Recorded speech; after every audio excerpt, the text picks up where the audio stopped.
de ver la grabación y repasarla.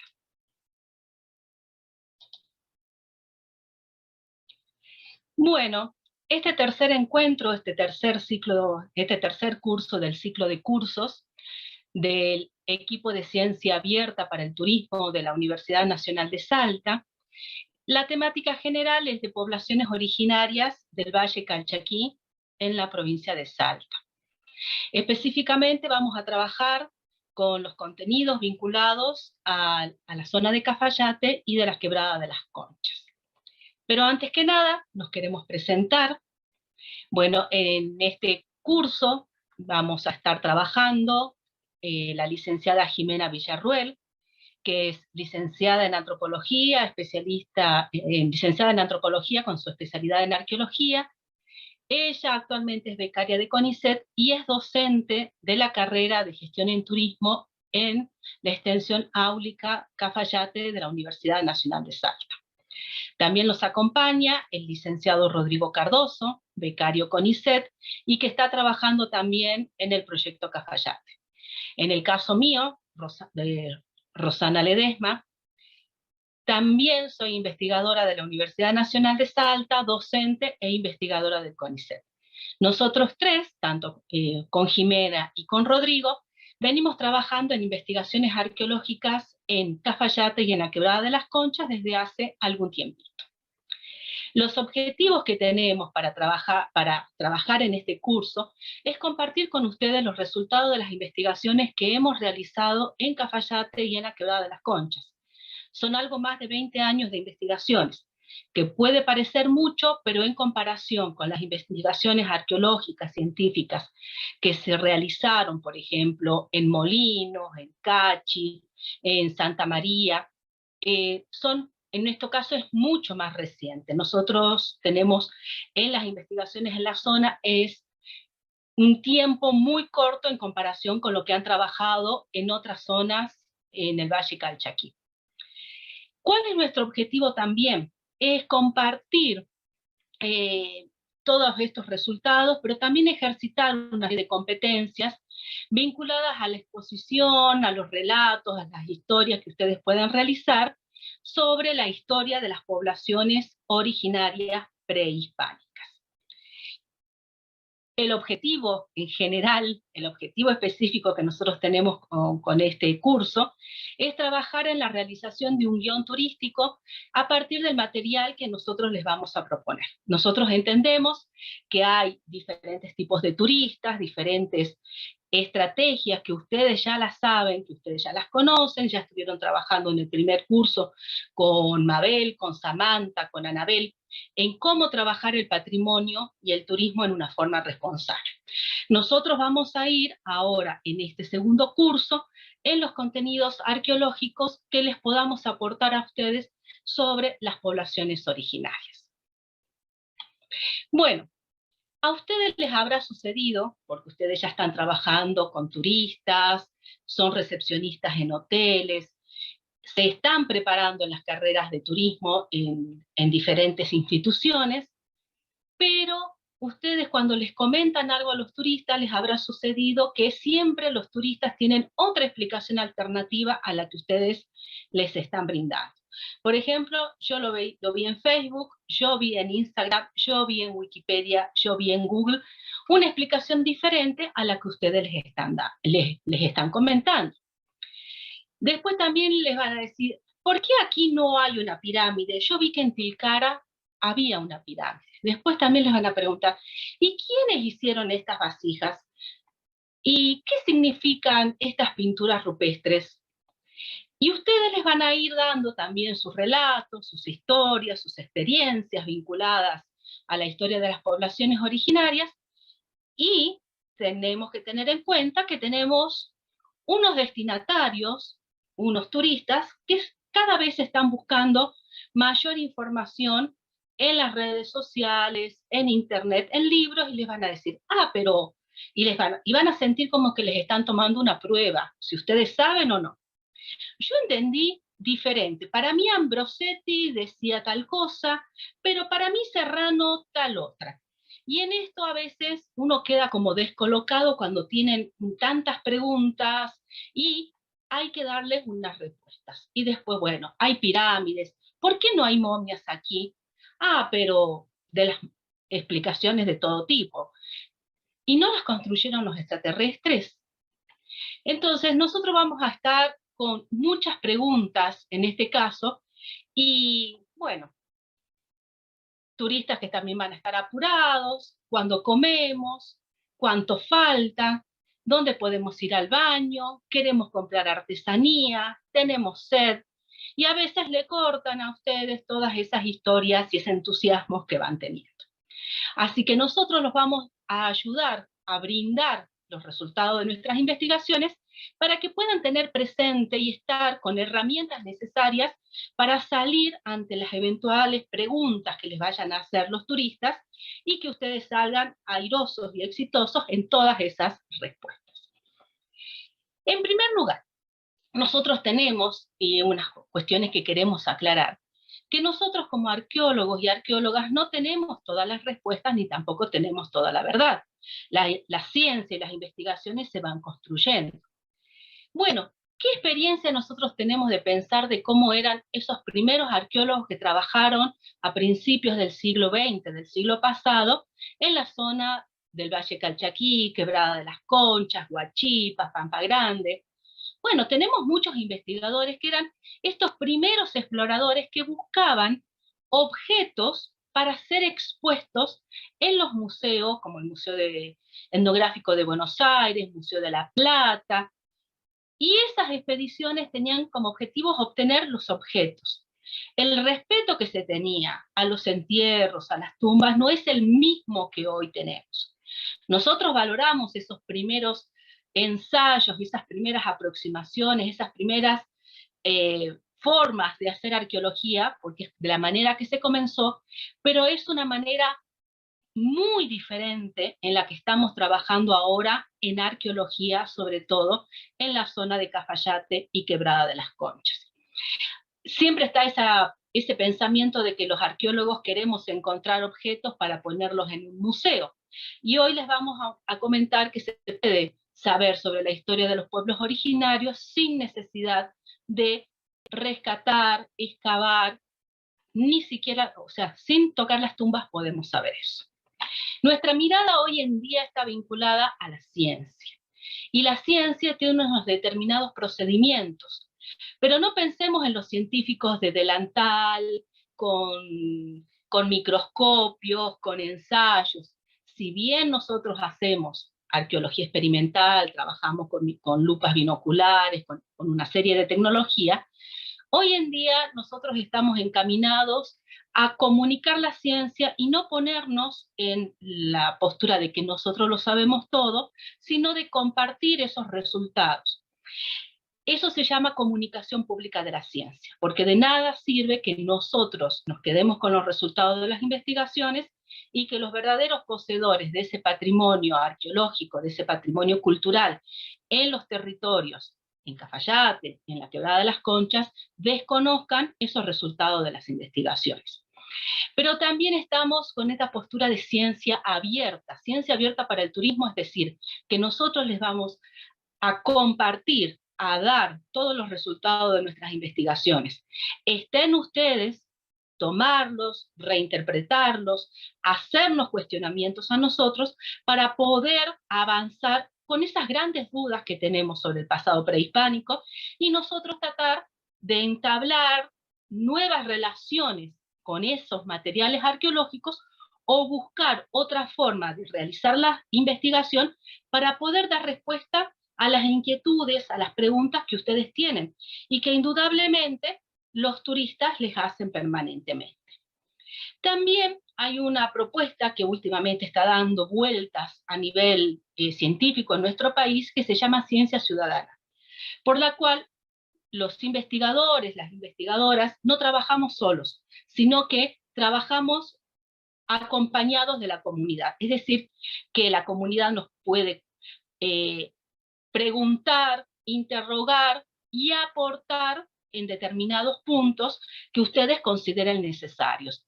Por ejemplo, aportar información de sitios arqueológicos, de materiales arqueológicos, y nosotros hacer la devolución de esos sitios arqueológicos, a qué comunidades originarias pertenecieron, qué cronología tienen, esos materiales arqueológicos, qué es lo que son, qué función tuvieron, qué significaban para las poblaciones originarias. Es decir, que eso de preguntar por un lado, desde las comunidades actuales, desde los interesados en las actividades turísticas, o una curiosidad también por parte de los pobladores de Cafayate y de La Quebrada, de qué es lo que sucedió en el pasado en los territorios, en la zona donde uno está viviendo. Es decir, que nuestro objetivo es comunicar y recibir, es intercambiar información. Esta imagen que yo les estoy mostrando de la arqueología, de los arqueólogos, de las arqueólogas, dista mucho quizás de esas arqueologías que ustedes pueden ver en internet, en las películas, en las que se están buscando restos humanos, que no es nuestro caso, en las cuales trabajan solo los investigadores sin la participación de la comunidad, sin ese intercambio de preguntas. Esto está cambiando afortunadamente en nuestro país y está cambiando en muchas partes del mundo, porque ese pasado no es un pasado de otros, ese patrimonio es nuestro, es propio, es de ustedes, es de nosotros. Entonces, lo que es importante es que la arqueología se está redefiniendo, pero también en función de lo que las comunidades locales, de los interesados en el turismo, de los pobladores locales, todos formamos parte de distintas comunidades, pero en este territorio todos tenemos cierta participación en esa construcción del pasado y en esa construcción del patrimonio cultural. Bueno, ¿qué es lo que sucede? Nosotros vamos a estudiar a poblaciones del pasado que no tienen los textos escritos sobre ese pasado. Bueno, nosotros como arqueólogos estudiamos los restos materiales. Los más de 40, más de 50 años que estamos en este grupo, vamos a poder identificar los objetos que tenemos aquí. Una radio, un teléfono, una máquina de escribir, una carta, un sobre, que solíamos nosotros en cartas, hablar por teléfono de esta manera. Bueno, eso hoy en día ya no se usa, y es de hace 30 años. Quizás hoy en día si ponemos a un adolescente, a una joven, a que se trate de comunicar por un teléfono, enviar una carta o escribir en máquina de escribir, nos van a preguntar, ¿y esto cómo funciona? Porque hoy en día estamos utilizando la computadora, la notebook, el celular, la tablet, distintos dispositivos que cumplen la misma función que tenían los objetos que recién les mostré. Es decir, si prestamos atención en 30 años, esas materialidades han cambiado muchísimo. Imagínense en más de 500 años, en más de 1000 años, cómo eran esas materialidades, qué funciones tenían. Y no tenemos de esos objetos del pasado, como digamos, un manual de instrucciones, un tutorial, no tenemos un video que nos muestre cómo funcionaban esos objetos. Por lo cual, nosotros como arqueólogos y arqueólogas tenemos que implementar una serie de estrategias para poder abordar el estudio de las poblaciones del pasado. Bueno, cuando uno dice yo soy arqueóloga, dice, ¡ay, qué bueno! Seguramente viajaste y viste construcciones monumentales, viste las pirámides. No todos hemos viajado a todas partes del mundo, pero piensan que nosotros también vamos a ver construcciones monumentales. Y cuando nosotros hacemos nuestros trabajos de arqueología en Cafayate, en general, nosotros encontramos el descarte, fragmentos cerámicos, restos de semilla, de comida, construcciones destruidas, sin techos, muros desarmados. Son pocas las evidencias, incluso a veces es muy difícil de identificarlas. Hay otras que son muy obvias, como son los sitios con arte rupestre, los andenes, las vasijas que se encuentran rotas en el terreno, pueden ser muy visibles y en otros casos son muy discretas y que solamente el ojo arqueológico lo puede identificar. Pero para eso nosotros tenemos que hacer una serie de estrategias para poder identificar. ¿A qué es lo que voy? Que todas las preguntas que nosotros nos hacemos en arqueología, en la zona de Cafayate y en la zona de la Quebrada de las Conchas, tenemos que ser muy cuidadosos y cuidadosas con la metodología de investigación. Tenemos que ser serios, es decir, no podemos relatar historias que nos parezcan interesantes y atractivas.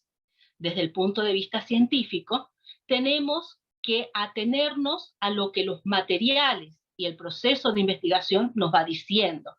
Tenemos todo un cuerpo teórico, antecedente de otras investigaciones. Las poblaciones de Cafayate y La Quebrada no actuaron solas, estaban en permanente interacción con otras zonas del Valle Calchaquí, del Valle de Yocavil, con la Puna, con el Valle de Lerma, con Huachipas, con la Candelaria, incluso con la costa del Pacífico y con la Puna. Entonces tenemos que ser serios porque forma parte de un trabajo de investigación. Y también tenemos que ser responsables con ustedes de dar una información que sea lo más aproximada, no a la realidad, porque no la vamos a conocer como fue en su totalidad en el pasado, pero sí muy aproximada en lo que se refiere a las materialidades y a las pruebas con las que nosotros contamos para poder trabajar. En ese sentido, en primer lugar, lo que nosotros tenemos que hacer es recabar todos los antecedentes que hay de investigaciones en la zona, pero como yo les había comentado anteriormente, en comparación con lo que sucedió en Cachi, en Molinos, en San Carlos o en Santa María, incluso en Huachipas, en Cafayate y en La Quebrada tenemos muy pocas investigaciones. Es decir, que son muy pocos los investigadores que han trabajado en esta zona. Bueno, entonces lo que tenemos que ver es, prácticamente no teníamos planos, no teníamos mapas, no teníamos fechado, los materiales estaban solamente en el Museo Bravo, no teníamos información de otros sitios arqueológicos de Cafayate. Bueno, eso lo vamos a discutir, ya incluso lo estuvimos viendo en el curso 1 de Patrimonio. Bueno, la primera tarea que nosotros hacemos es gestionar los permisos, como se los había comentado Mabel anteriormente en el primer curso, para realizar las prospecciones arqueológicas, es decir, caminar, subir, buscar. En este caso tenemos la colaboración de muchos amigos y amigas de Cafayate, que podemos decir en esta altura que son más que compañeros de trabajo, que nos han colaborado muchísimo en nuestros trabajos de campo, en llevarnos en vehículo, en acompañarnos a los lugares que nos conocemos, en colaborar en los trabajos de campo, para poder identificar los sitios arqueológicos e ir realizando un mapa con la ubicación de estos sitios. Bueno, desde las primeras caminatas, que fueron bastante solitarias, que realizamos hace más de 20 años, la tecnología hoy en día nos está ayudando muchísimo. En este caso, la prospección es acompañada, por ejemplo, con los vuelos de dron, y podemos realizar mapas adecuados, hacer identificaciones mucho más rápidas de las que hacíamos hace algunos años, que estábamos un mes midiendo un sitio arqueológico, y hoy en día podemos hacer ese relevamiento en unas pocas horas en el campo y luego muchas horas más en la universidad. Nosotros, cuando hablamos de excavaciones arqueológicas, en los últimos años no estuvimos buscando ni tumbas ni tampoco tesoros. Nuestras excavaciones estuvieron más bien concentradas en rescates arqueológicos, cuando vecinos, las autoridades municipales, las comunidades originarias, nos avisaron de hallazgos fortuitos, porque pasó la máquina de vialidad por el camino, porque llovió y se lavó un terreno y estaban construyendo unas zanjas para una casa. Entonces aparecieron materiales arqueológicos, usualmente son las tumbas. Bueno, en este caso tuvimos que hacer estos rescates arqueológicos y estas excavaciones para poder conservar apropiadamente estos materiales y evitar que se sigan destruyendo. Bueno, luego todos estos materiales son trasladados a la universidad en forma transitoria mientras los estamos investigando, y luego son llevados al Museo de Antropología de Salta. Ante la pregunta que nos hacen, ¿por qué no están en Cafayate?, es porque no hay un museo de gestión estatal en Cafayate que pueda garantizar la conservación, el cuidado, la protección a lo largo de varias generaciones de esos materiales. Hasta tanto Cafayate no tenga un museo de gestión estatal que logre conservar a lo largo de los años y tener esa seguridad patrimonial, que haya un responsable de un director con un inventario, etcétera, estarán bajo custodia del Museo de Antropología de Salta, que es el organismo de aplicación, como ya lo vimos anteriormente, de la Ley de Patrimonio en la provincia de Salta. Bueno, ustedes verán esos materiales, luego son trabajados, son analizados. Evidentemente nosotros sí, somos científicos y científicas, trabajamos con materiales y tenemos que dar un análisis pormenorizado de qué tipo de materia prima, de dónde provenían, y eso lo hacemos con distintas técnicas, ya sea nosotros los identificamos en nuestro laboratorio de la universidad o enviamos las muestras a otros laboratorios para que realicen los análisis y podamos nosotros dar una interpretación al respecto. Nosotros también, como arqueólogos, estamos trabajando que cuando hacemos un rescate arqueológico, en este caso es de una urna en la banda de arriba, que estaba en un camino, que también se hundió y tuvimos que hacer el rescate, realizamos la restauración y la conservación de esa urna. Si ustedes recuerdan, hace algunos años hicimos una muestra, Cafayate hace 1000 años, en la Plaza Michel Torino, y ahí pudimos mostrar lo que teníamos de la banda de arriba, que está en el Museo de Antropología de Salta, y una de estas urnas Santa Mariana en la que habíamos logrado limpiar y restaurar. Lo mismo sucedió con un rescate que hicimos en el camino que va al divisadero, cerca de la entrada de la finca Piatelli, y bueno, como podrán ver a la izquierda, todos los materiales están prácticamente destruidos, pero luego el equipo, integrantes del proyecto, pudieron hacer la reconstrucción parcial de la urna y completa de un puco Santa Mariana. Bueno, esto es una pequeña presentación sobre lo que nosotros vamos haciendo en la investigación arqueológica. En esta particularidad que estábamos viendo recién de dónde están los sitios arqueológicos, que nosotros estamos haciendo un mapeo y vamos aproximadamente con la ubicación de 48 sitios arqueológicos. Indudablemente que es un registro bastante parcial porque tenemos viñas, tenemos la ciudad de Cafayate, tenemos un aeropuerto, tenemos un hospital donde también había restos arqueológicos, tenemos barrios, tenemos lugares diferentes y el departamento y la quebrada son muy grandes. Entonces, nosotros tenemos un listado de sitios arqueológicos que nos gustaría, ya vamos a ir compartiendo los nombres de todos los sitios para que ustedes los conozcan, pero también nos gustaría saber qué sitios arqueológicos conocen ustedes en Cafayate y en la Quebrada de las Conchas. Entonces, si les parece, vamos habilitando el micrófono o por el chat, vamos haciendo preguntas y también me pueden hacer preguntas sobre lo que recién les estuve exponiendo.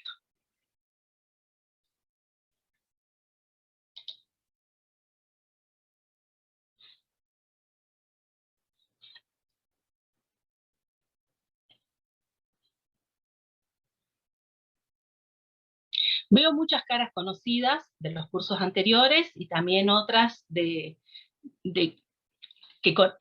les conozco de Cafayate, así que les agradezco de estar. Bien, acá nos dicen la Cueva del Sur y en el Divisadero, que es una de las más representativas. Y ahí están levantando la mano yo también. Bueno, a ver, dicen, sé de un sitio arqueológico en la Quebrada por la zona de las Ventanas. Sí. ¿Quién es? ¿Quién es? Bueno, hablar? Lugares, profe, ¿cómo anda? Buenas tardes. Ramón es mi nombre. Ajá. Sí, Ramón. Bueno, sitios arqueológicos en la zona de Cafayate, los que se conocen en Cafayate mismo, la zona del Divisadero, los que dijeron ahí por ahí las pinturas rupestres, la zona de San Isidro también, al pie del Cerro San Isidro, la zona de San Luis, la zona de Yacochulla, la zona de Chucha, son regiones que tienen todavía se conservan muchos lugares donde hay muchos vestigios de una zona realmente rica arqueológicamente hablando, ¿no? En la zona de las Ventanas, bueno, ahí sabemos de que está el Camino del Inca también, sí que bueno, son algunos de los sitios que en Cafayate mismo, después bueno, la localidad de Tolombón, sitio totalmente destruido ya lo que es las ruinas de Tolombón, así que algunos lugares que se conocen acá. Hay un lugar que se llama Tres Cerritos también, frente de lo que es el basural, hacia la zona oeste. En cuanto a Cafayate, la zona de la banda de arriba también, rica arqueológicamente hablando. Son algunas de las zonas, ¿no? Vamos coincidiendo. Damaris Lagoria, que levantó la mano.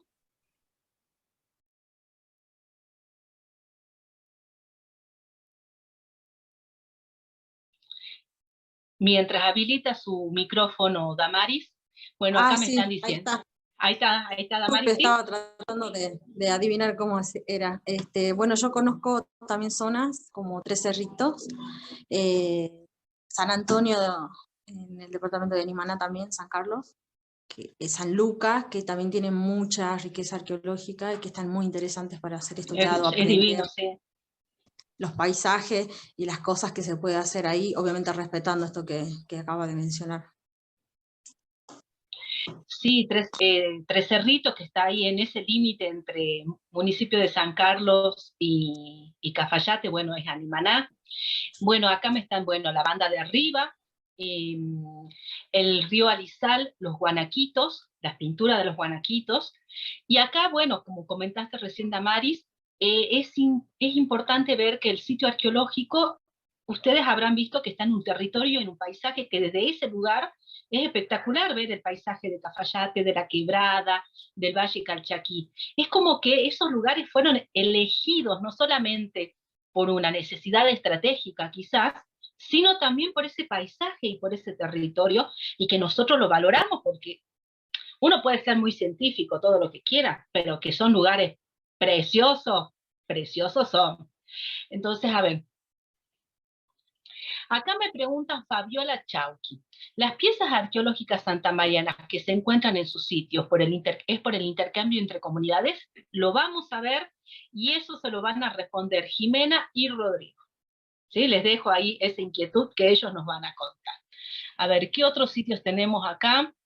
Me preguntaba, bueno, Río Alizal, los guanaquitos, Tolombón, que Tolombón es todo un tema, desde el punto de vista patrimonial, desde el punto de vista legal, es monumento histórico, lo vamos a trabajar completamente a eso. Recién me preguntaban, en la zona de Santa Bárbara, ¿puede ser? Sí, no sé quién es JR, si nos puede contar un poquito más, porque nosotros tenemos referencia de sitios ahí en Santa Bárbara. Creo que es Jairo Ríos, que es de la Jairo. Tecnicatura. ¿Estás con micrófono, Jairo?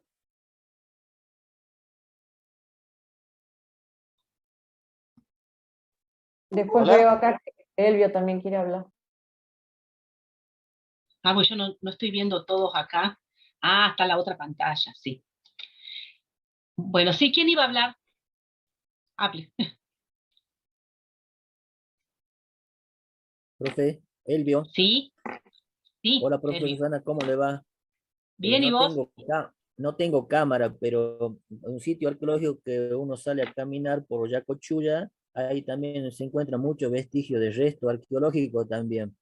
En la quebradita ahí de la usina de la central hidroeléctrica de Edesa, sí. por abajo uno sale a hacer avistaje de aves y vemos mucho resto arqueológico ahí también. Sí, precioso el lugar ahí. Sí, es muy, muy lindo y se ve mucho, como digo. Quería comentarles eso. Muy bien, gracias, Elvio. ¿Qué manito más tenemos levantada acá? Sí. Hola. Hola. Hola. Hola, señor Aguirre, ¿cómo le va? Hola, buenas tardes. ¿Cómo le va?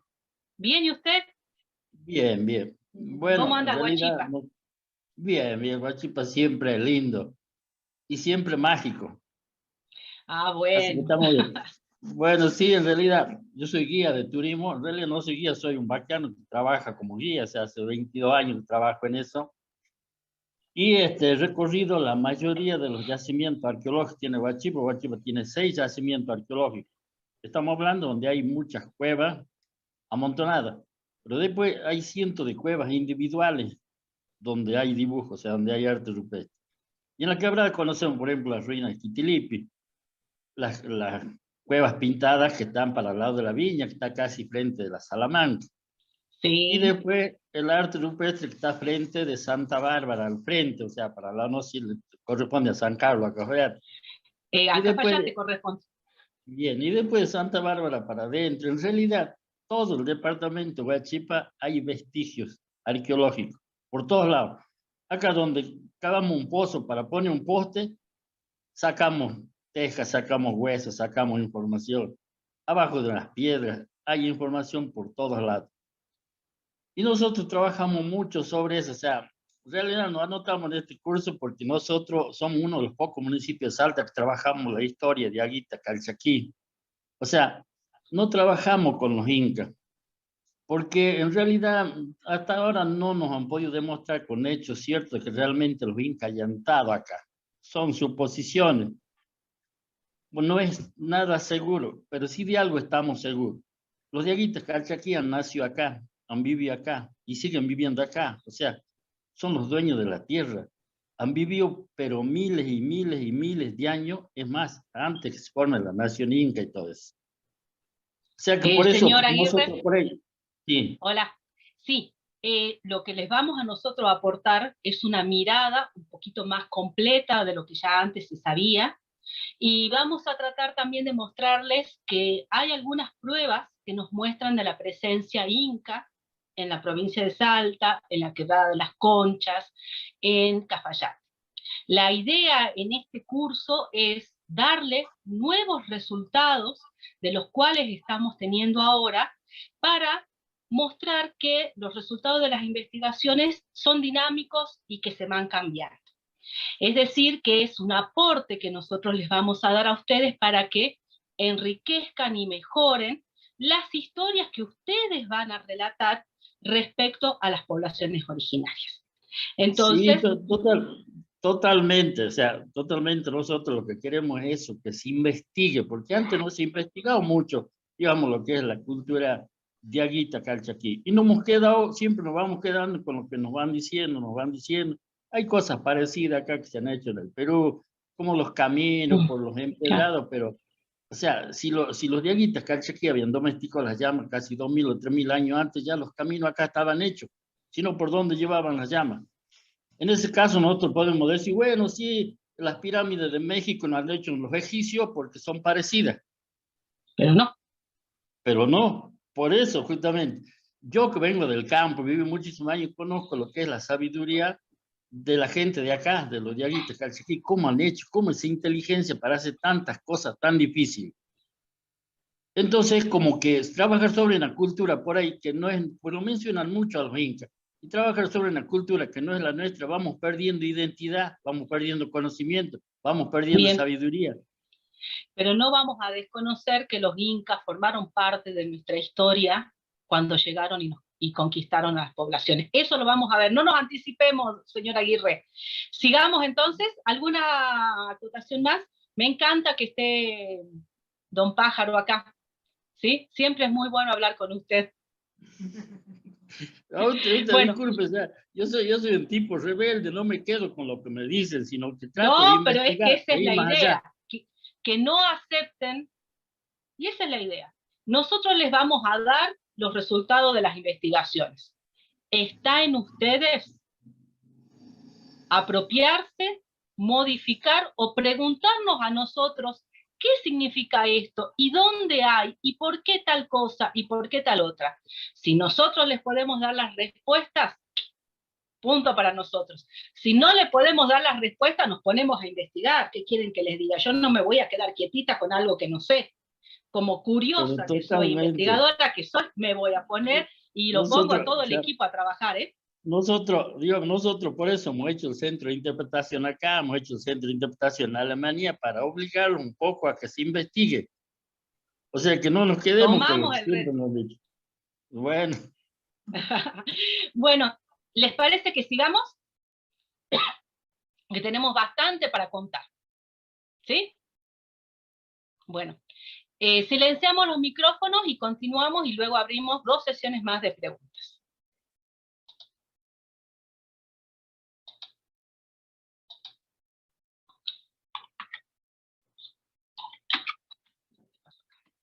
A ver.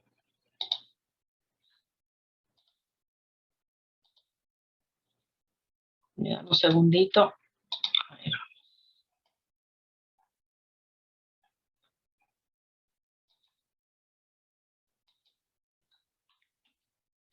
Bueno, la historia de las poblaciones originarias en nuestra provincia, en el noroeste argentino, es muy larga. Estas poblaciones que originariamente no tenían nombre, bueno, nosotros nos podemos remontar a más de 10.000 años de ocupaciones de las poblaciones originarias, de los grupos que nosotros no sabemos cómo se llamaban, que nosotros les decimos que eran grupos cazadores-recolectores, cuando esas evidencias son hoy en día muy escasas, como puntas de proyectil o puntas de flechas confeccionadas en rocas de la zona o de rocas provenientes de la puna. Luego vamos a tener un cambio muy importante en lo que en la arqueología siempre ustedes van a ver en la bibliografía o en los libros, porque ustedes sé que son muy ávidos de buscar información, es lo que se llamaba periodo formativo, con las primeras poblaciones aldeanas, sedentarias. Luego vamos a tener otro periodo, que es el de desarrollos regionales o de las poblaciones diaguitas, que es a partir del año 1000 al 1350. Ahí se produce un cambio. ¿Por qué?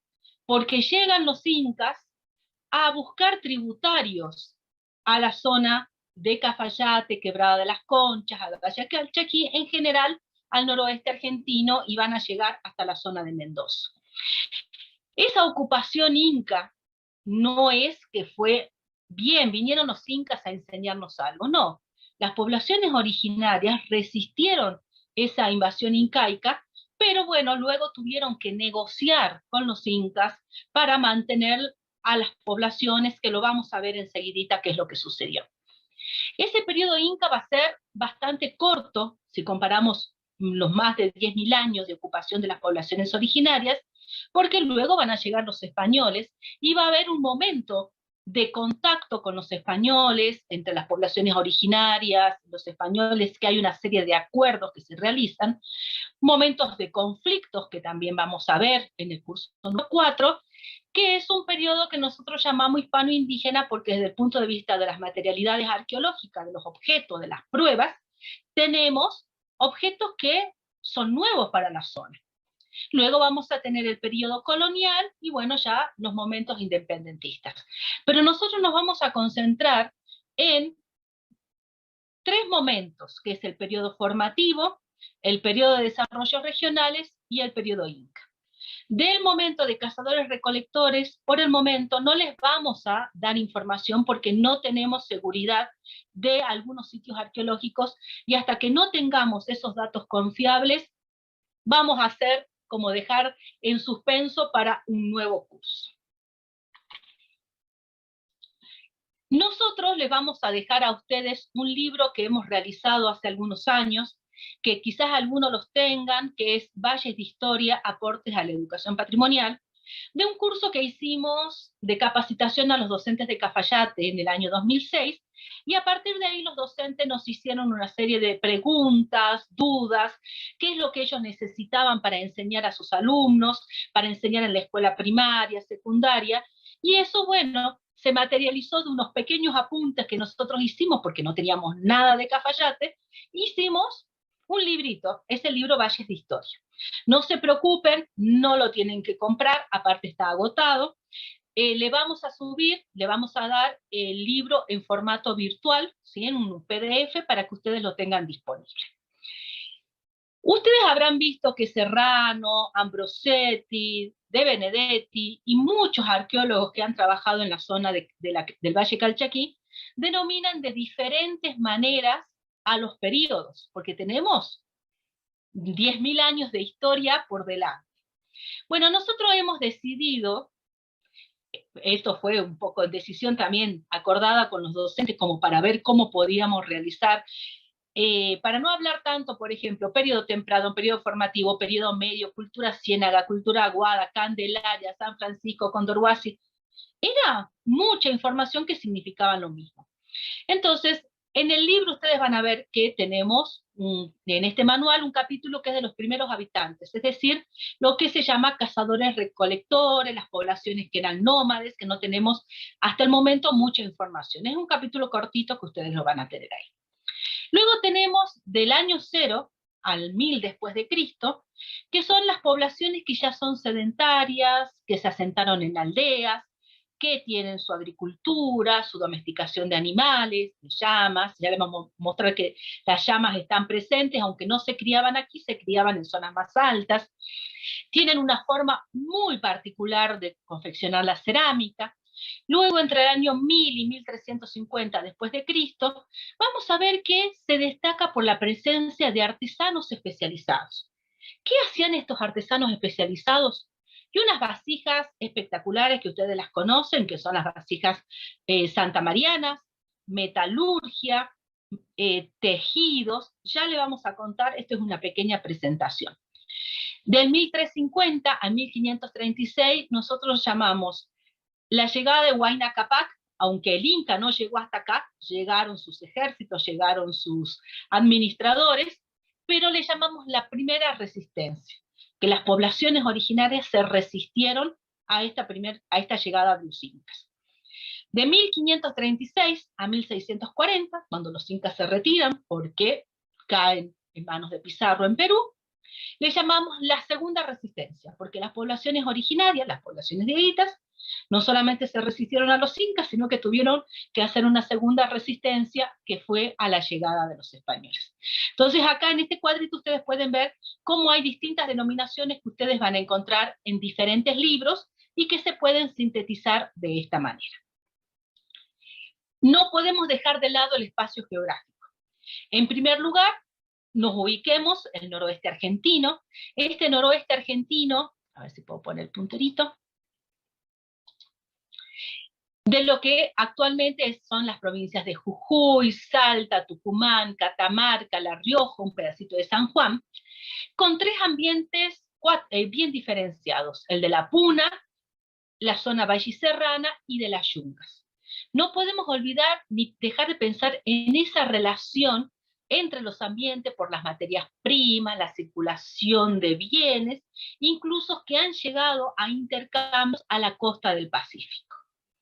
Si vamos al Valle Calchaquí y a la Quebrada de las Conchas, vamos a ver que son zonas muy amplias, todo el Valle Calchaquí y toda la Quebrada de las Conchas. Hoy nosotros, en este curso, hoy y mañana, vamos a hacer referencia al departamento de Cafayate, donde nosotros hemos estado trabajando, y a la Quebrada de las Conchas, donde tenemos hasta acá cierta información que les va a ser bastante útil a ustedes, sobre todo teniendo en cuenta que tanto la Quebrada como Cafayate son los lugares de mayor afluencia turística en la provincia de Salta. Hay algunas referencias que nosotros les vamos a dar que también son aplicables para el resto del Valle Calchaquí, para Tolombón, San Carlos, San Gastaco, porque los límites que hoy tenemos, municipio de Cafayate, Animaná, San Carlos, Huachipas, como tuvimos en el último encuentro, ese pequeño intercambio de decir, ¿la quebrada de quién es? Hoy en día hay límites políticos, pero hace 500 años esos límites políticos no son los que están ahora.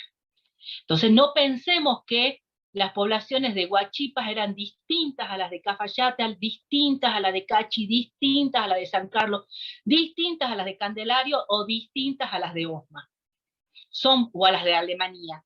Eran grupos que tenían otros territorios, otras fronteras, que nosotros vamos a tener que tratar de ver, pero que eran fronteras más bien permeables, es decir, que había un intercambio mucho más fluido que el que hoy tenemos. Obviamente no estaba la ruta 68, no estaba la 40, no teníamos la ruta, pero habían otros caminos alternativos, que un poco les va a comentar también Jimena, que es el especialista en interacciones, que está viendo los nuevos caminos y los viejos caminos que existieron, para ver que a veces los caminos que hoy usamos no eran los que se usaban hace más de 500 años. Entonces pensemos de una manera diferente que los territorios no tenían las fronteras ni los nombres que tienen actualmente.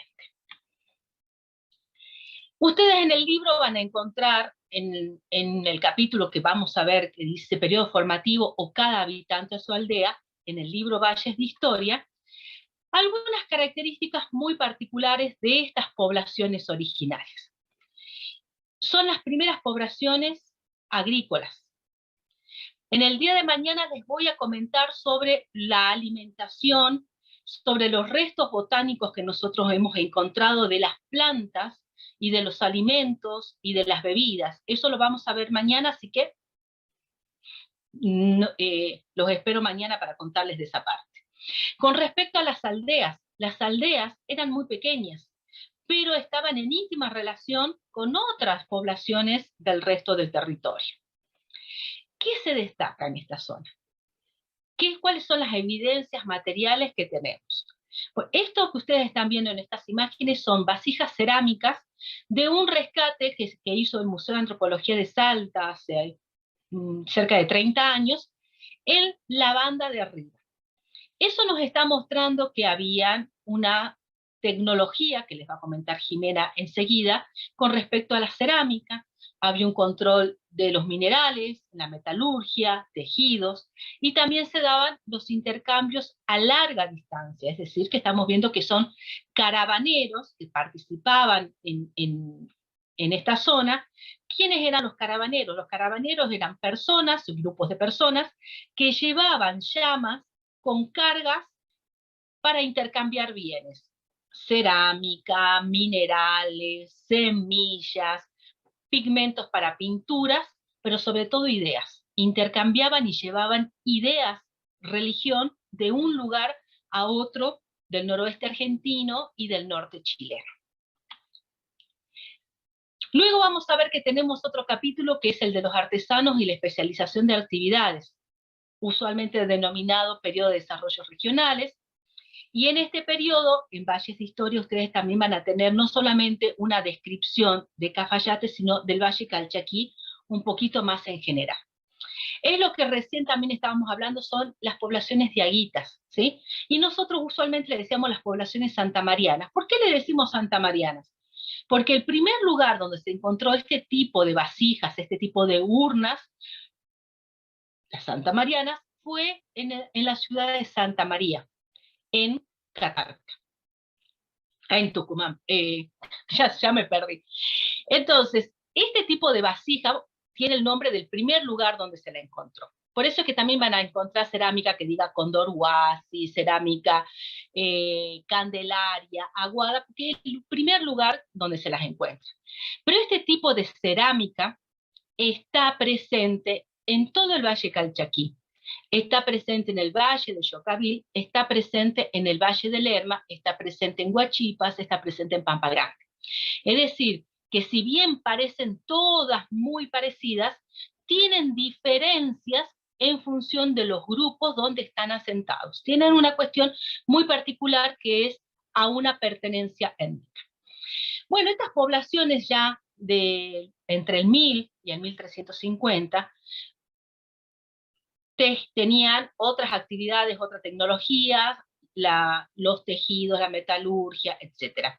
Pero no debemos olvidar que la caza, es decir, cazar con arco y flecha, que uno siempre piensa que es para cazadores-recolectores, va a estar presente. Es decir, que si ustedes encuentran puntas de proyectil, puntas de flecha, esas puntas pueden corresponder a los primeros cazadores de hace 10.000 años, como pueden corresponder a los últimos pobladores que realizaban cacería de esta manera.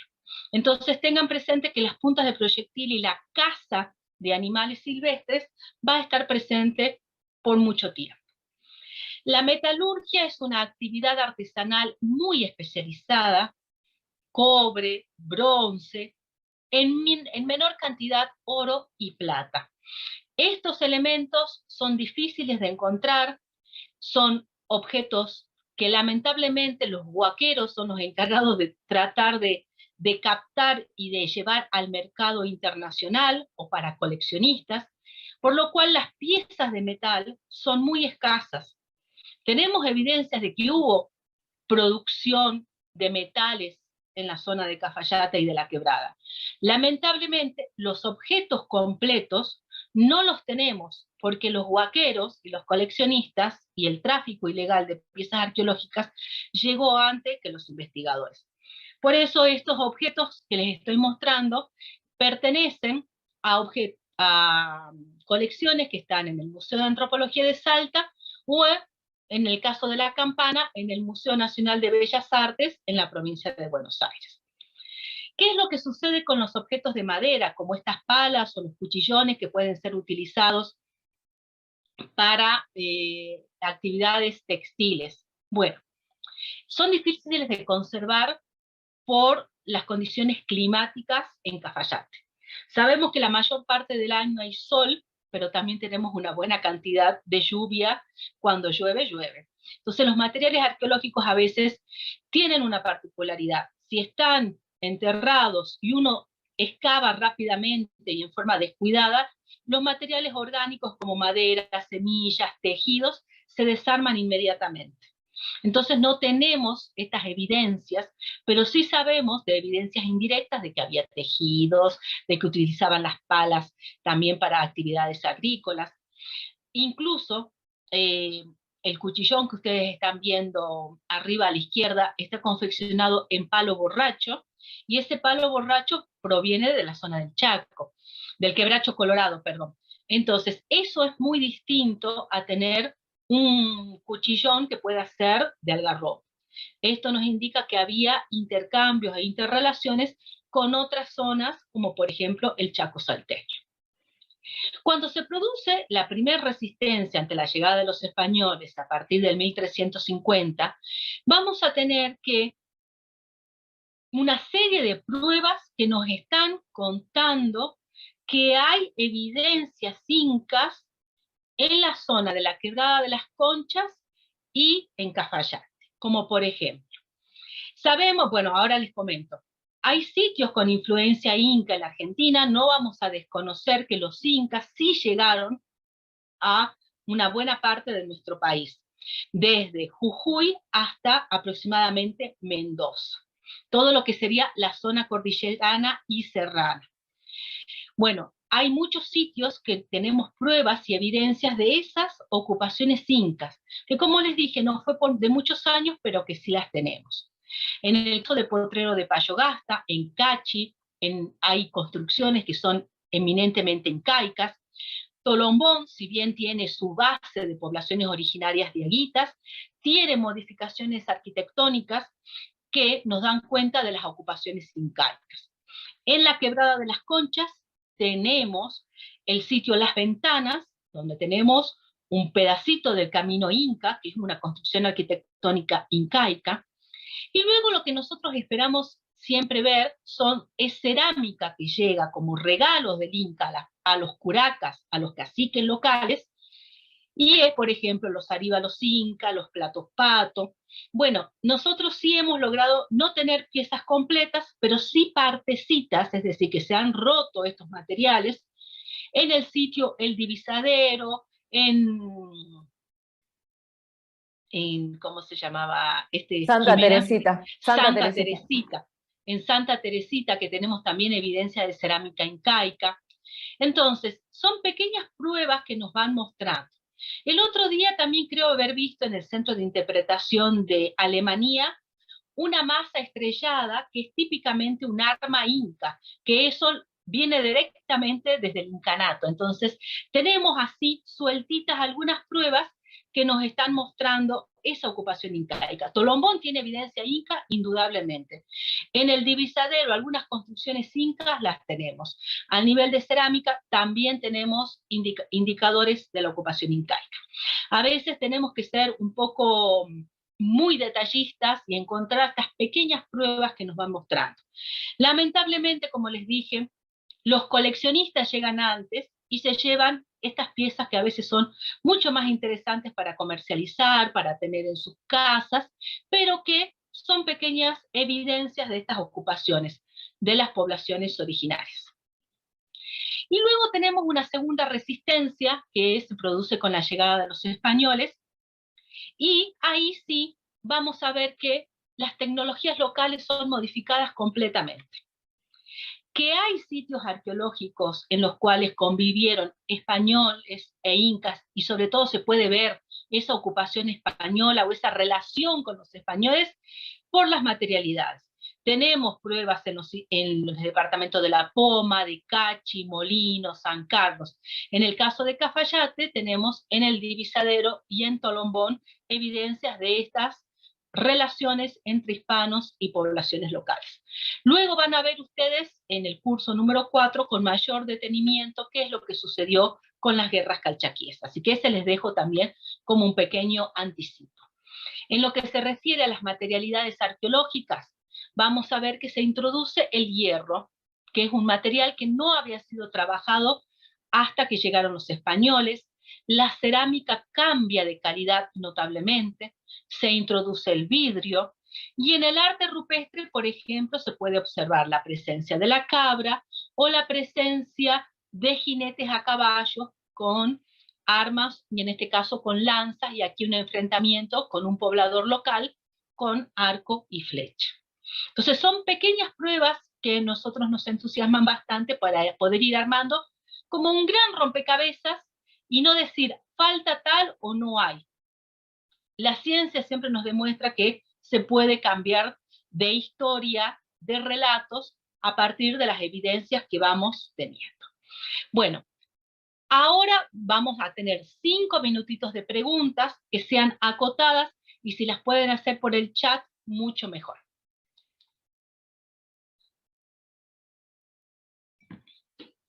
Rosana, ahí había una Sí. pregunta en el chat, justamente de Silvia Laime, ¿en qué se diferencia una pieza incaica de una dieguita? Que eso ya lo doy yo ahora. Y esa era la única consulta, pero bueno, es lo que yo voy a tratar ahora, que ya enseguida ya les cuento. Así que no te desesperes, Silvia. Ahora viene eso. Hola, Sacha.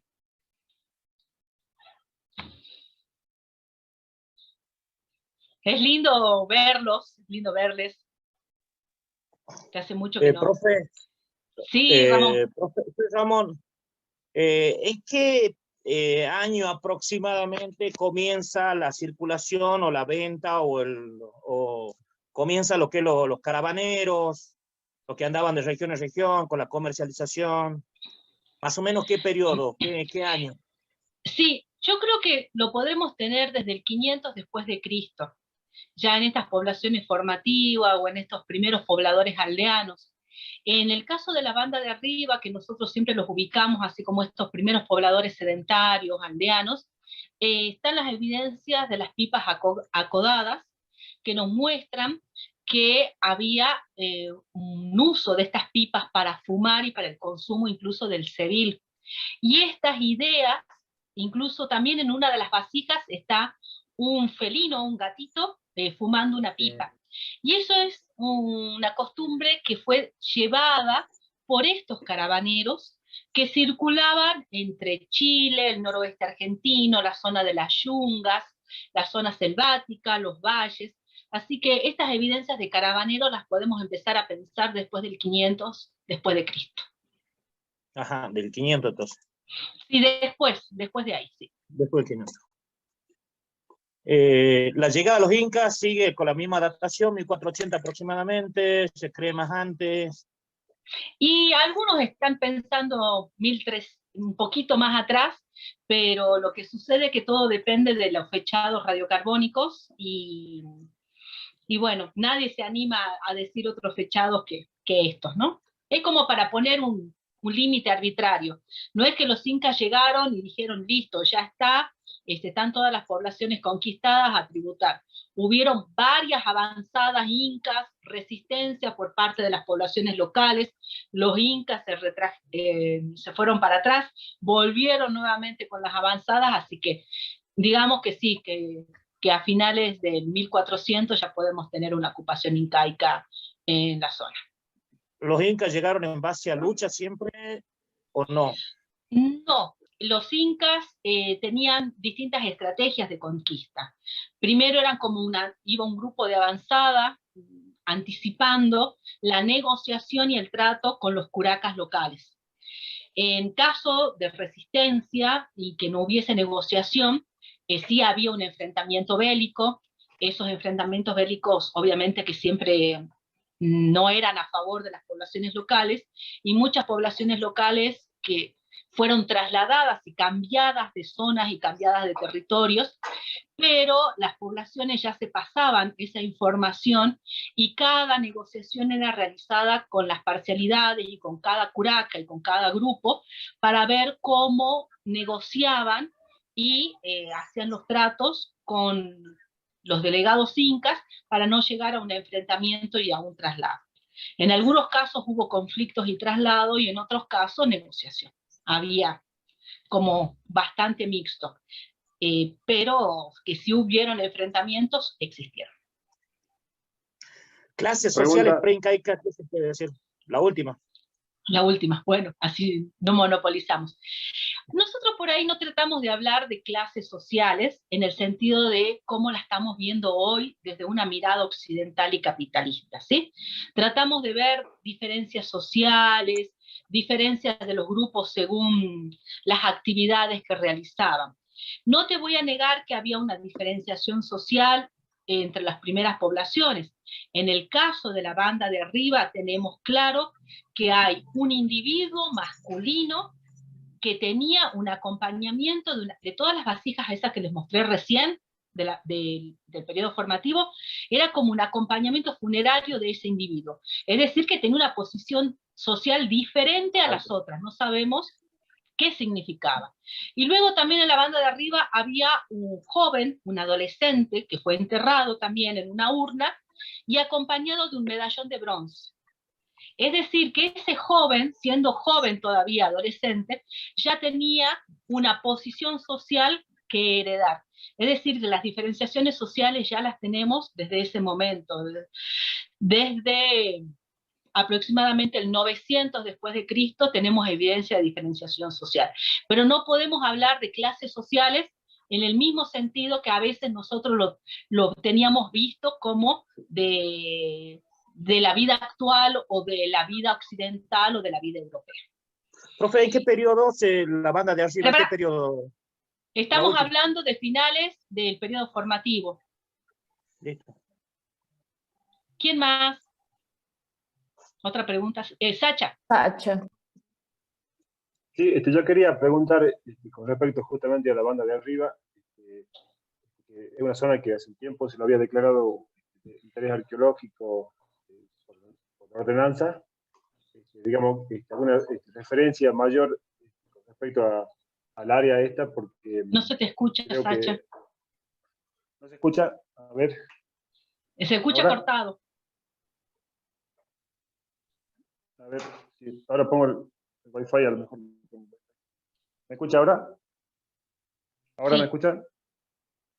Sí, sí, sí. No, que una pregunta sería con respecto a la zona de la banda de arriba hacia el oeste, que hay una zona que hay muchos morteros comunitarios, o bueno, no sé si son morteros o hay otras teorías, pero bueno, que toda esa área, digamos,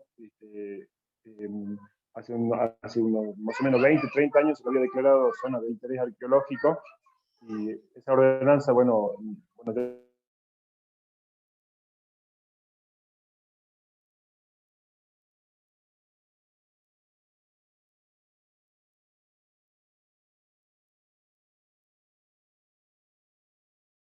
Ay. Mi conexión a internet es inestable. Se cortó lo que decía Sacha al último por el internet. A ver, les comento una cosita de lo que primero que preguntó Sacha y así no nos vamos quedando. En primer lugar, en la zona de la banda de arriba sí, y en todo Cafayate hay evidencia de estos morteros comunitarios, estas grandes rocas con huequitos, Lo vamos a ver mañana y les voy a dar las últimas actualizaciones sobre la funcionalidad de estos morteros comunitarios y para qué servían, qué utilidad tenían. Sí, la banda de arriba tiene una declaración por parte del Consejo Deliberante de Cafayate de hace aproximadamente 30 años de una zona de interés arqueológico.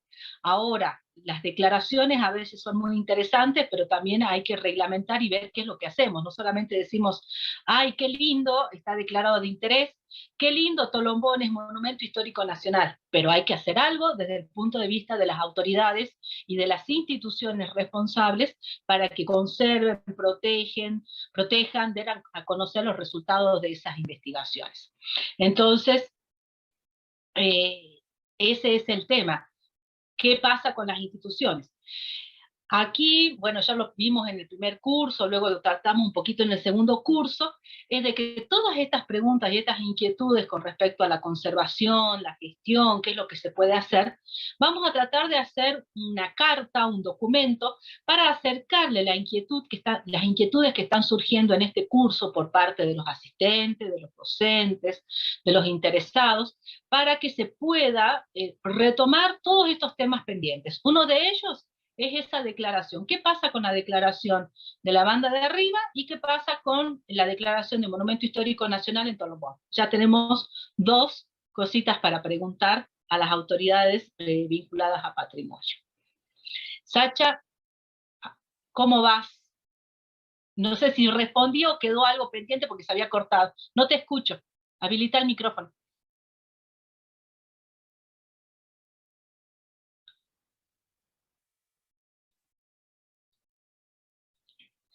Laura pregunta, con la llegada de los españoles, ¿cambió la cerámica? ¿En qué aspecto fue ese cambio? Cambió la tecnología y no para mejor. La tecnología fue mucho más expeditiva, no tenía la calidad, no se trata de la tecnología conservada o cuidada, con diseños, con pinturas, como teníamos en los periodos anteriores, sino que las cuestiones tributarias y los trabajos a los que estaban realizando en las encomiendas los pobladores originarios, ya los artesanos no tuvieron el rol que tenían antes y fueron desplazados para tareas agrícolas o cuidados en las haciendas. Entonces ya los artesanos no podían seguir haciendo esa cerámica de calidad. Bueno, después en Inca ya vamos a comentar quiénes eran los mitimaes. Aquí Huachipas pregunta, Quebrada de las Conchas, es reserva natural. ¿En dónde empieza y en dónde termina? Ah, qué interesante. Bueno, ustedes habrán visto que en Alemania hay un cartel que dice aquí comienza la reserva Quebrada de las Conchas y finaliza cerca en la ruta 68, pasando el puente de Santa María, donde están los llamados médanos. La doctora Gali va a decir que son dunas, como ustedes ya habrán visto en el curso de geología. Bueno, eso en lo que respecta a la ruta 68. Luego tenemos los límites hacia el este y hacia el oeste.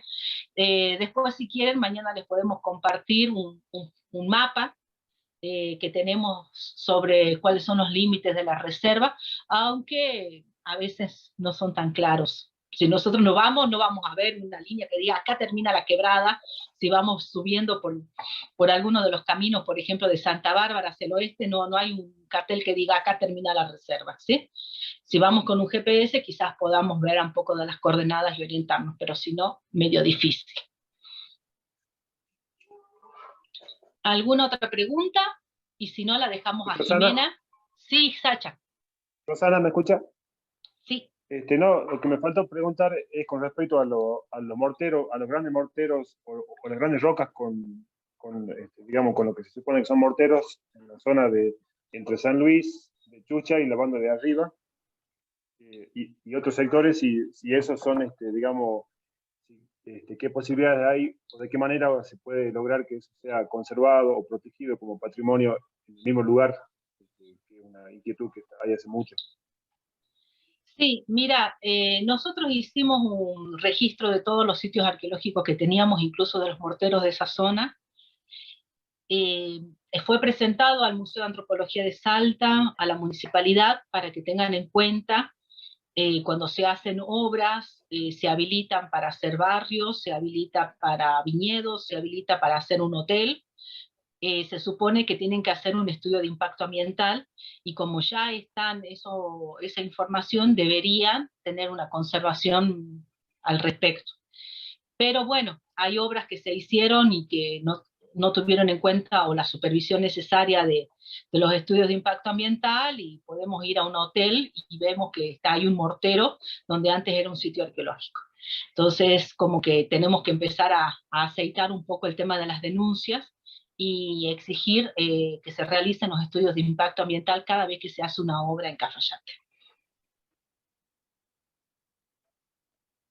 Bueno, gracias. La exigencia la tenemos que hacer todos, ¿no? Que cuando sabemos de que hay algo, bueno, y vos viste que algunas veces nosotros fuimos, hicimos también el registro, el relevamiento, pero bueno, ya son las autoridades las que tienen que poner el freno de se hace o no se hace. Bueno, mañana vamos a tratar de conseguirles ese mapa de la reserva natural. Vamos a tratar de solicitar y acercarles. Bueno, entonces, Jimena, te dejo a vos ahora para que continúes. Dale, ahí comparto yo pantalla.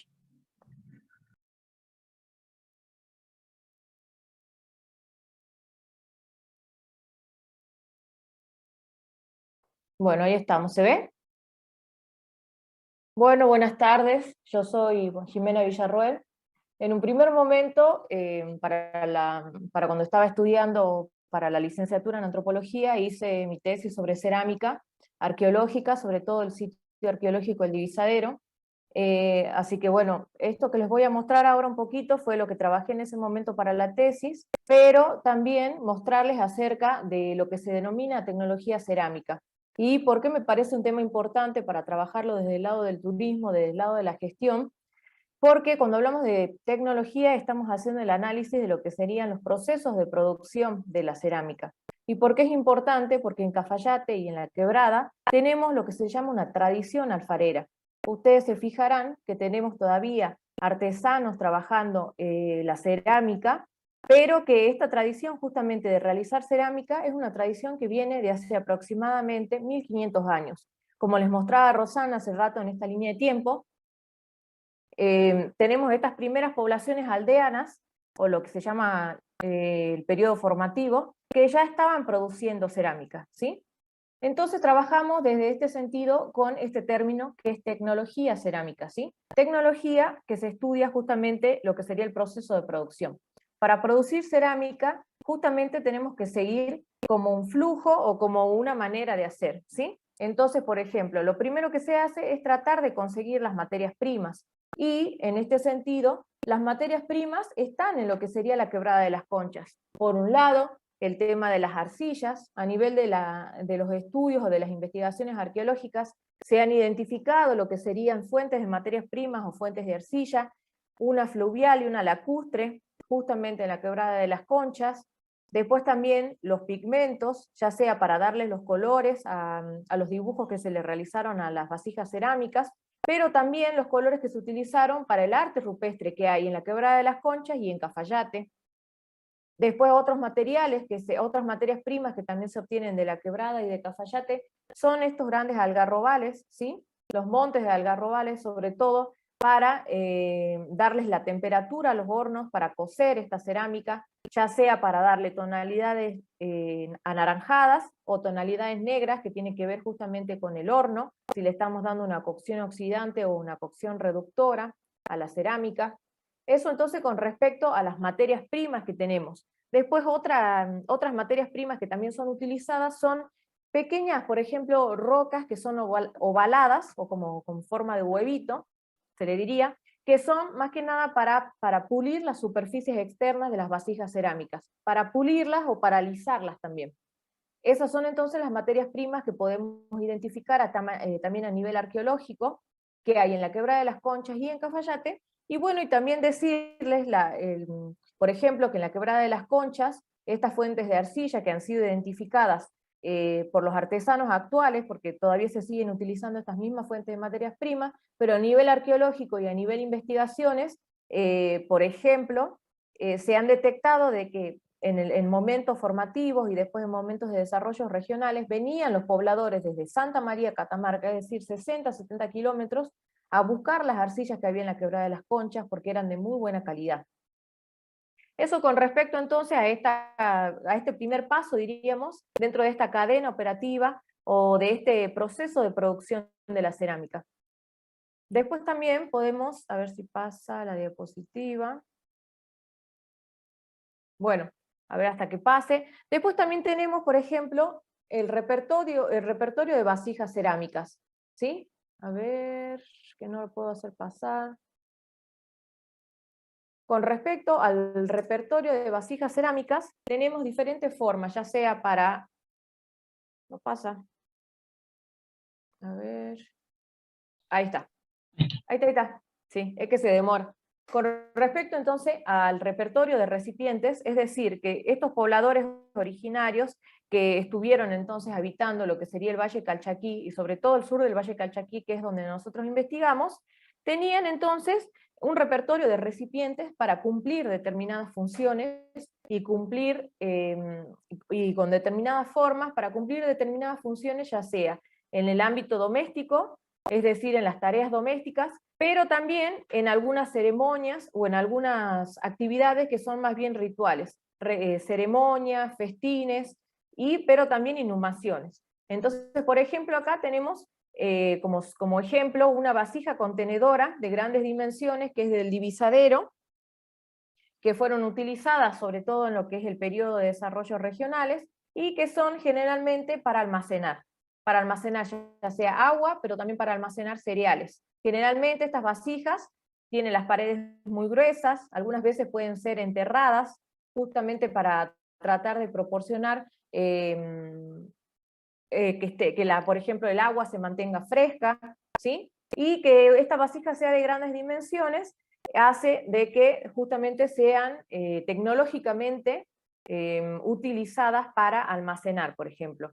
Y como yo les decía, la tradición cerámica, o la tradición alfarera, en lo que sería el Valle Calchaquí, que estas vasijas, por ejemplo, esta debe ser del año 1000, 1300, siguiendo la cronología que estuvimos viendo hace rato, pero que actualmente se seguían trabajando estos grandes tinajones, sobre todo en la primera parte del siglo XX, porque se utilizaba justamente para el almacenaje de la industria vitivinícola. Antes que se empiecen a usar los toneles, por ejemplo, se utilizaban estas grandes vasijas. Esta que les estoy mostrando en la foto, por ejemplo, son las vasijas Cristófani, ¿sí? Y, por ejemplo, esta cerámica, ¿qué es lo que tienen? Tienen la base y las paredes muy gruesas, que es justamente lo que le da un soporte estructural a la vasija, que es lo que sirve para que tenga su función de almacenaje. Después, con respecto a estas vasijas, si bien han sido creadas para ese tipo de actividades, que sería, por ejemplo, almacenar líquidos y cereales, también han sido reutilizadas después en otras actividades, por ejemplo, en las inhumaciones. Acá tenemos este ejemplo que hace rato dio Rosana, de la banda de arriba 6, que es una vasija cerámica globular, que la ven acá, todavía está enterrada, esto es de un rescate, que tenía una tapa, también una vasija sin decoración, lo que se denomina de forma troncocónica, y, por ejemplo, acá adentro es donde estaba enterrado este adolescente con el medallón de cobre que Rosana nombró hace rato. Y, por ejemplo, bueno, esta es una foto, ya, ¿se ve el cursor? Sí, ¿no? Lo que estoy señalando, ¿sí? Ah, bien. Esta es entonces la vasija ya en el laboratorio, ya analizada,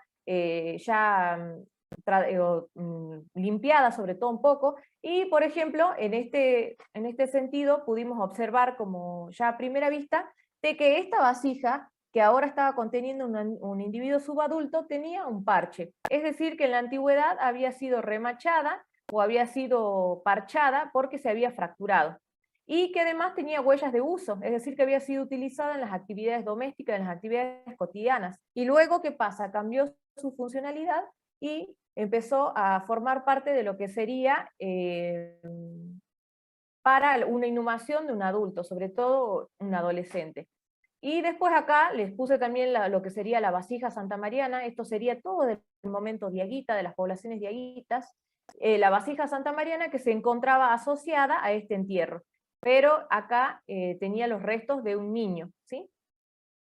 Esto entonces con respecto a estas vasijas que yo les decía, que son de grandes dimensiones, que funcionaban generalmente para almacenar cereales y agua, pero que tenemos nosotros algunas evidencias, sobre todo en Cafayate, de que han sido utilizadas también con otros fines o con otras utilidades, y por ejemplo en esto de las inhumaciones. Es decir, que podemos pasar de una actividad doméstica a una actividad ritual, ¿no es cierto? Es decir, la doble función que tenían las vasijas cerámicas. A ver si pasa. Ahí está. Después tenemos también otro tipo de vasijas cerámicas. Tenemos las vasijas que son para el servicio y la exhibición de líquidos y de sólidos, que son, por ejemplo, los pucos y las escudillas, ¿sí? Que son generalmente para servir, no sé, los locros del momento, los guisos del momento, ¿sí? Y después también tenemos algunas otras vasijas que son para el servicio de líquidos, o por ejemplo estas jarras, que son del periodo formativo, y acá también tenemos la diferencia entre lo que sería un puco, que es de desarrollos regionales, o del periodo de desarrollos regionales, y este que es formativo, que eso es lo que después tienen que fijarse ustedes bien en la cronología, porque cambian por ahí las tecnologías o las formas de hacer cerámica, pero se siguen manteniendo justamente las funciones para ser utilizadas en el ámbito, por ejemplo, doméstico, ¿sí? Con respecto al servicio y al consumo de alimentos y de bebidas, que sean utilizadas jarras, vasos y también algunos pucos, ¿qué pasa? Estas vasijas son generalmente de tamaño mediano o tamaño pequeño, las paredes son generalmente muy compactas, es decir, que son de buena calidad, que la pasta es muy fina. ¿Y esto para qué es? Generalmente para la conducta térmica, ¿sí? Es decir, para que estas vasijas puedan soportar justamente lo que se llama el shock térmico, es decir, para que si le ponemos bebidas o comidas calientes no se quiebren, no se fracturen, y sobre todo que no nos quememos las manos, ¿sí? Entonces acá tenemos, por ejemplo, estos dos ejemplos de jarras para servir, que son del Museo del Divisadero, es decir, de la Escuela del Divisadero. Tenemos dos vasijas, dos jarras, y estas dos que también están en el Museo de Antropología de Salta, que también forman parte del Decomiso 2007, bueno, que ya en algún momento les contaremos de todos los conjuntos cerámicos que hay en el Museo de Antropología. Después, ahí está. Tenemos otro tipo de vasijas cerámicas, que son las ollas, por ejemplo, o los instrumentos o los recipientes que han sido utilizados en su momento para cocer, para hervir agua, por ejemplo. Miren esta vasija de cerámica, que si nosotros la miramos así de simple vista parece una pava, ¿sí? Pero tiene características, ya sea en su forma y en la tecnología, es decir, con qué arcilla se la ha fabricado, para que cumpla determinadas funciones. Por ejemplo, esta forma que tiene justamente como pava era para que esta parte esté introducida en el fuego, y sobre todo para que el asa no se recaliente, ¿sí? Y para poder hervir agua. Y después tenemos algunas vasijas también, las que generalmente son de formas redondeadas, que son para cocinar o para hervir, ¿sí? Algunas veces lo que tienen es justamente restos de hollín en sus paredes, y es lo que demuestra de que han sido utilizadas, sobre todo en su exposición al fuego. Después también tenemos otro tipo de vasijas, por ejemplo estas que son botellas, que tienen el orificio para poder introducirles un tapón o un parche, y son para también colocar bebidas, pero también para servirlas, ¿sí? Estas vasijas, si bien han sido utilizadas en lo que sería el ámbito doméstico para servicio de alimentos y de líquidos, también han sido utilizadas en estas ceremonias, como yo les decía, por un lado las inhumaciones, pero también algunos festines o algunas ceremonias, por ejemplo las ceremonias de comensalidad, que ya mañana les va a contar Rodrigo, con respecto a, por ejemplo, los festines donde se consumía chicha, ¿sí? Esto entonces con respecto a la tecnología cerámica, y hacer hincapié en esto, en que hay un gran conocimiento tecnológico que se viene transmitiendo de generación en generación hace más de 1500 años, es decir, en la Quebrada de las Conchas y en Cafayate. Se siguen utilizando las mismas fuentes de materias primas, las mismas fuentes de pigmentos, se sigue utilizando todavía el algarrobo para hacer justamente la cocción de estas vasijas, se siguen utilizando las mismas formas por ahí, ¿sí? Pero bueno, ahora ya tienen otras funciones, como sería la comercialización o los souvenirs a nivel turístico, pero lo que yo quiero que noten es que justamente es una tradición cerámica, la importancia de esto y de la transmisión de la información de generación en generación. Y bueno, justamente también el conocimiento para saber dónde están las fuentes de materias primas, para realizar vasijas que puedan, imagínense, estar 1500 años y que todavía no estén fracturadas, no estén rotas, es decir, que tenés que tener mucho conocimiento para poder fabricar este tipo de recipientes y que todavía se conserven, ¿sí? Esto entonces con respecto a la tecnología cerámica de Cafayate y Quebrada de las Conchas. Y ahora, a ver si pasa, ahí está. Hace rato venían preguntando cuáles eran las diferencias, por ejemplo, entre la cerámica inca y la cerámica dieguita, ¿sí? Por ejemplo, acá les tengo algunos ejemplos de lo que sería la cerámica dieguita, que son estas famosas urnas santamarianas. Esto es lo que se llama urna santamariana estilo Valle Arriba, que ya mañana les va a contar Rodrigo. Acá tenemos también una urna santamariana estilo Tres Cinturas, y acá otra vasija santamariana, que generalmente ustedes fíjense que tienen 3 partes, el tipo de decoración pintada que tiene, el tipo de diseños que tiene, es decir, que justamente por el tipo de diseño y por el tipo de formas, son fácilmente de reconocerlas cuando las vemos, por ejemplo, en un museo, sobre todo teniendo en cuenta esto de que ustedes, cuando brindan la información al turista, están brindando justamente un guión, están brindando información. Entonces, por ejemplo, estas son las formas por las que nosotros podemos reconocerlas en un museo, en un centro de interpretación, ¿sí? Estas son entonces las formas cerámicas de los diaguitas. Pero también tenemos estas formas cerámicas que podemos encontrar algunos fragmentos, sobre todo en lo que es Cafayate. Miren, acá tenemos lo que serían las vasijas incaicas. Estos se llaman aríbalos, estos que están acá abajo. Estos son los platos patos, que nosotros, por ejemplo, en Cafayate lo que encontramos son estos apéndices, que son las cabecitas de los patos. De los aríbalos generalmente encontramos el cuello o algún fragmentito del cuerpo, ¿sí? Después, por ejemplo, acá falta otro tipo de vasija que se llama pie de compotera, que ya les voy a mostrar una foto. Y con respecto a los aríbalos también tenemos aríbalos que son típicamente cusqueños, es decir, que han sido fabricados en el Cusco. Por ahí se pueden encontrar algunos fragmentos en el Valle Calchaquí, es decir, que las vasijas han llegado completas al Valle Calchaquí. Pero también, ¿qué pasa? Como llega a la forma de la cerámica, como llega a la decoración de la cerámica, la gente de las comunidades originarias, las poblaciones diaguitas que habitaban cuando llegaron los incas, también empezaron a copiar las formas.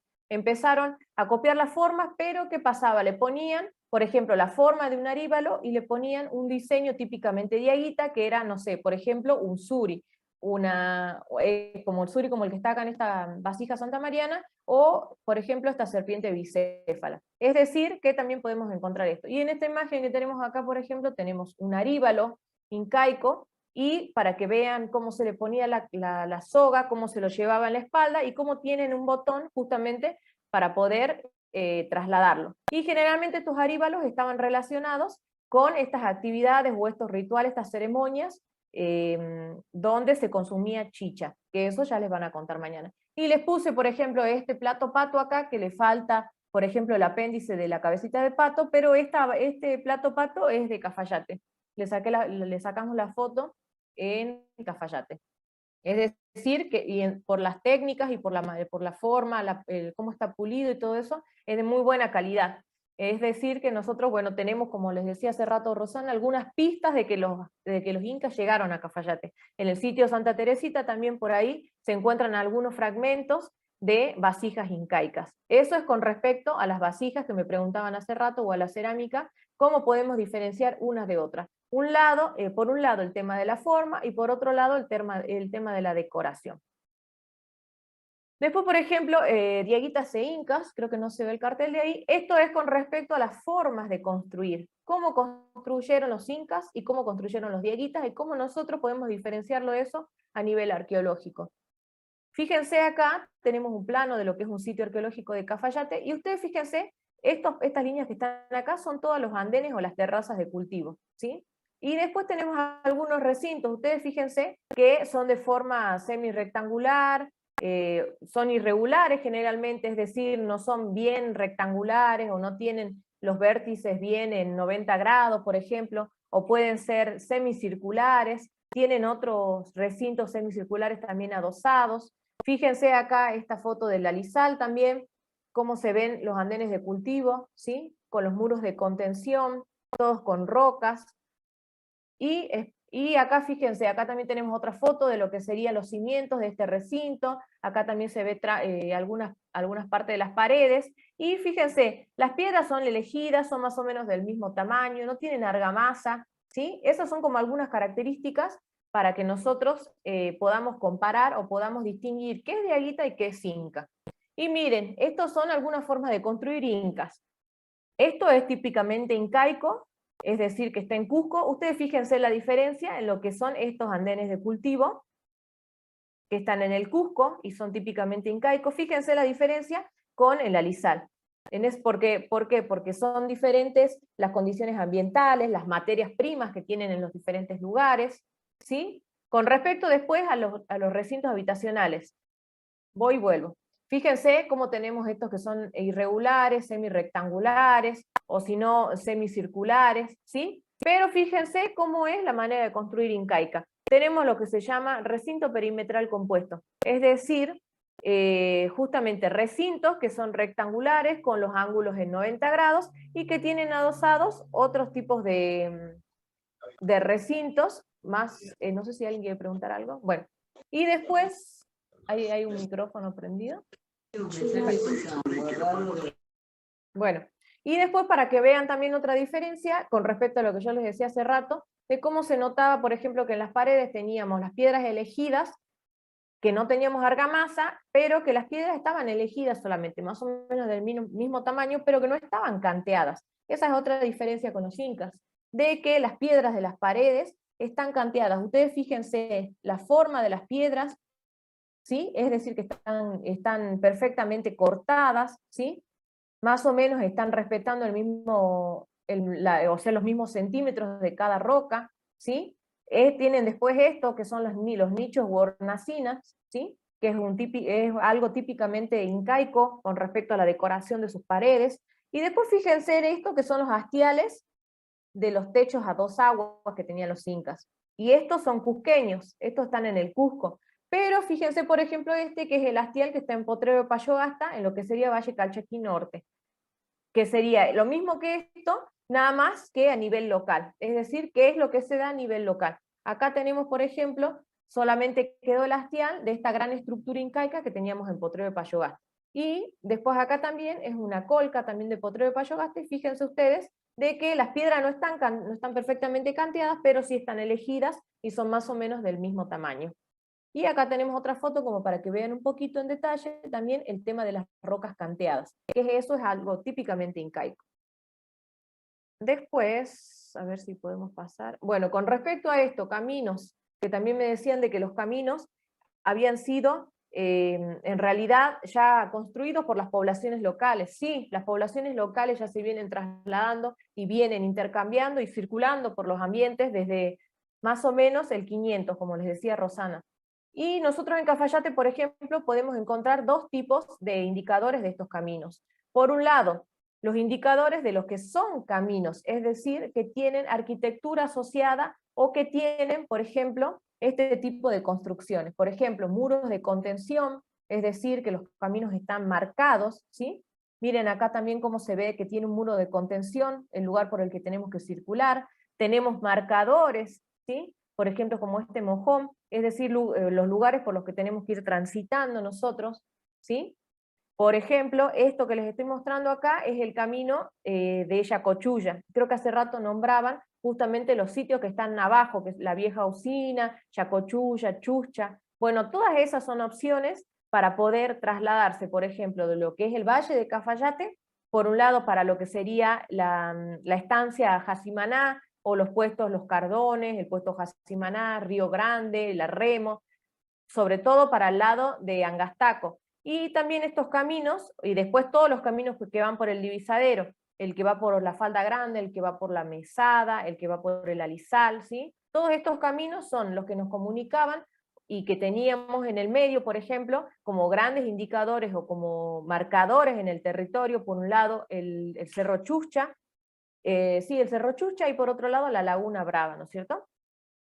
Entonces acá les muestro, por ejemplo, los caminos y las prospecciones, que son como las nuevas investigaciones que estamos realizando en Cafayate, bueno, como ya les decía yo, por el Isadero, también por el Chuchi y por Yacochulla, y la diferencia, sobre todo en esto que ustedes están viendo, de que tiene arquitectura asociada, es decir, que hay un trabajo invertido, que se acomodaron las piedras, justamente tiene un muro de contención para que el camino todavía siga en actividad actualmente, tiene algunos marcadores en el camino para saber por dónde transitamos, pero además de caminos también tenemos senderos, o lo que también ustedes les podrían llamar huellas, que no tienen, por ejemplo, no tienen arquitectura o no tienen muros de contención con rocas, por ejemplo, pero son huellas, es decir, que siguen siendo muy transitadas. Entonces, ¿qué pasa? Justamente el tránsito les está dando justamente la marca para que nosotros las podamos transitar y podamos, por ejemplo, trasladarnos de un puesto a otro.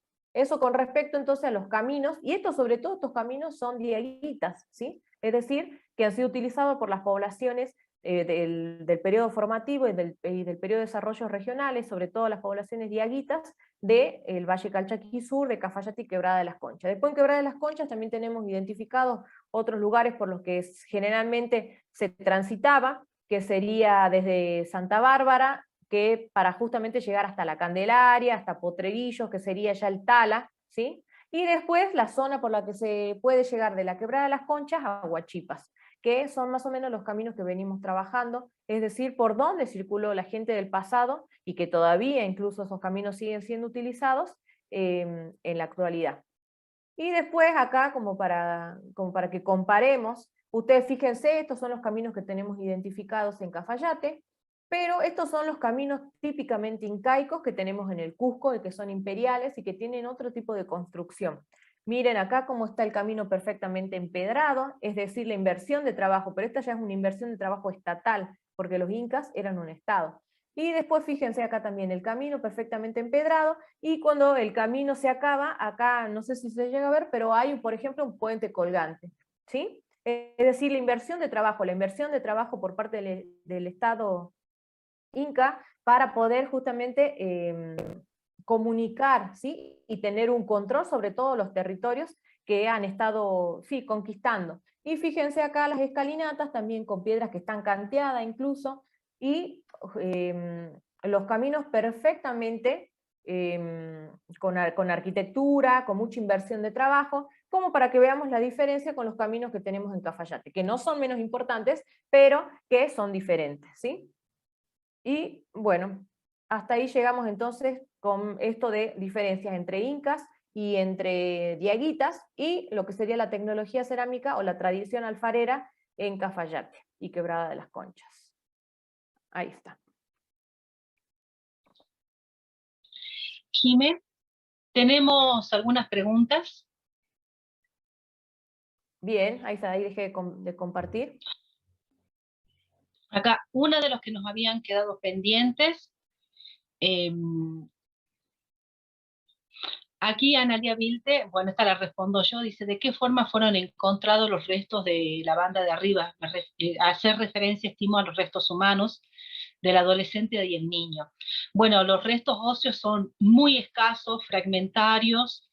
En el caso del niño, algunos dientes, restos del cráneo. En el caso del adolescente, parte del cráneo, algunos dientes que nos estiman, en este caso, poder saber la edad, pero estaban todos desarmados prácticamente, así que no tenemos restos óseos de un esqueleto completo, estaban todos colapsados y con tierra en el fondo de la urna, así que no hay restos esqueletarios completos. Después preguntaron también quiénes eran los mitimaes, y los mitimaes eran grupos de personas que en los momentos del Imperio Incaico cumplían actividades tributarias como parte de los impuestos y de los tributos al Inca, no con bienes, sino con servicios, por los cuales eran trasladados a distintas partes del imperio a realizar actividades agrícolas, metalúrgicas, también para proteger las fronteras, o sea, eran trabajos que tenían que realizar en servicio al imperio incaico, o sea que podía ser trasladado por los incas de distintas partes del imperio. Posteriormente los españoles tomaron esta modalidad, pero de una manera muy distinta a la que habían tomado los incas. Luego, me parece, Jimena, que hay preguntas que podrías responder vos, que son de cerámica. Sí, ahí estaba leyendo. Por ejemplo, veo acá que Fabiola pregunta si usaban el guano para la cocción de las vasijas utilitarias. Sí, también puede haber sido un combustible. Y después también con respecto a los hornos de fundición o a los hornos de cocción, se supone que eran en barrancos cavados en superficies arcillosas y usarían leña y guano. Y si casi no hay vestigios, bueno, por ejemplo, nosotros en Cafayate no encontramos o nunca excavamos un horno de cocción de cerámica, ¿sí? Pero sí sabemos que hay otros antecedentes, por ejemplo, en lo que sería Santa María, ¿sí? El Valle de Santa María, el Valle de Yocabil, sobre todo en este sitio que se llama Rincón Chico, donde se han excavado hornos de cocción de cerámica. Y sí, generalmente están enterrados así en barrancos, como dice, en superficies arcillosas, como dice Sacha. Después, ¿qué otra cosa era? El guano también ha sido utilizado como un combustible, y me parece que había uno más con respecto a... No, eso eran ¿no? todas las preguntas. Bueno, las paredes dobles, también las paredes dobles es algo típicamente diaguita, de la construcción diaguita. ¿Qué otra pregunta? Me parece que esas eran todas, ¿no? Sí. Aquí no sé, ¿quién será? Dice, unas casas parecidas a las de los celtas, hizo la pregunta cuando mostraste de los incas.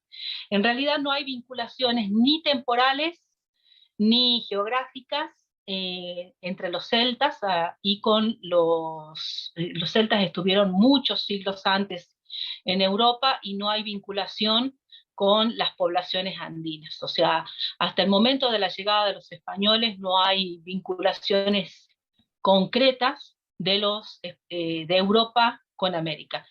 Si bien podríamos hablar de algunas llegadas que no están del todo confirmadas, que son esporádicas, de vikingos, pero no tenemos nada que nos vincule Europa, África, con el continente americano hasta el momento de la llegada de los españoles con Colón.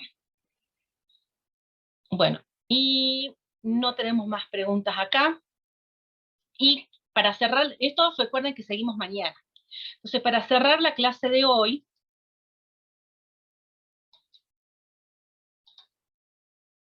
creo que demasiada información por hoy ya.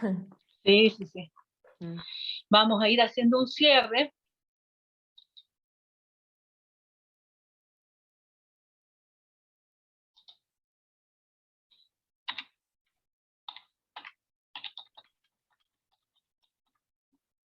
Bueno, de lo que hemos hablado hoy, para que reflexionemos un poco para mañana, vamos a ver que a veces hay un equilibrio bastante inestable entre lo que es la conservación de los bienes arqueológicos y los recursos culturales y turísticos y las actividades turísticas que se pueden hacer. No todos los sitios arqueológicos están en condiciones de recibir a los turistas, los caminos no están en condiciones, no están a veces dadas las condiciones como para que la gente pueda ir a un baño, comer, refrescarse, o que hayan lugares seguros para poder caminar y transitar, de cuidado para los turistas y de cuidado para el sitio arqueológico, para que no se sobrecargue la cantidad de visitantes y que se pueda cuidar adecuadamente para que ese recurso turístico no se agote, no se destruya y pueda seguir siendo utilizado en el futuro para actividades turísticas, educativas, culturales, etc. Es decir, que cuando pensamos en visitas a sitios arqueológicos, centros de interpretación, museos, no solamente es que la gente llegue, sino que la gente tenga una historia con la cual se vaya y un aprendizaje en ese lugar. Y una valoración y respeto por ese pasado prehispánico, por ese pasado de las poblaciones originarias. Entonces no es tan sencillo decir ponemos a disposición del turismo para que llegue a un sitio arqueológico, pero luego de unos años se pierde el atractivo, se se destruye, en el sentido de que no es lo mismo que lleguen 10 personas a ver un sector con pinturas rupestres, a que lleguen 1000 personas y que el camino se vaya destruyendo lentamente. Ya lo hemos visto en los cursos anteriores, qué es lo que pasa con la quebrada, que decimos es una linda reserva y a veces decimos una reserva de papel higiénico. Entonces, empecemos a ver cómo podemos cuidar y qué historias podemos contar al respecto. Acá las preguntas ya fueron. Y para finalizar la clase, retomando un poquito de lo que decíamos de ciencia ciudadana al comienzo, ¿qué pasa con todos esos materiales arqueológicos de las poblaciones originarias, ya sean del periodo de desarrollo regionales, del formativo, del Inca, del hispano indígena? ¿Qué pasa con esos materiales que a veces están en alguna casa o que fueron a plantar un árbol, fueron a hacer alguna obra y salió material por casualidad? ¿O qué sucede cuando vamos a un museo, a un centro de interpretación o en alguna escuela contamos con materiales arqueológicos, pero no sabemos a qué momento pertenece, a qué población, qué función tenía? Entonces, la propuesta es que para mañana nosotros les podemos colaborar con esa historia, con ese relato de los materiales arqueológicos que ustedes conozcan. Nos pueden enviar una foto, ahí tienen el mail del proyecto Cafayate, nos mandan una foto de una urna, una punta de proyectil, de algún material arqueológico que ustedes quieran o estén interesados en saber.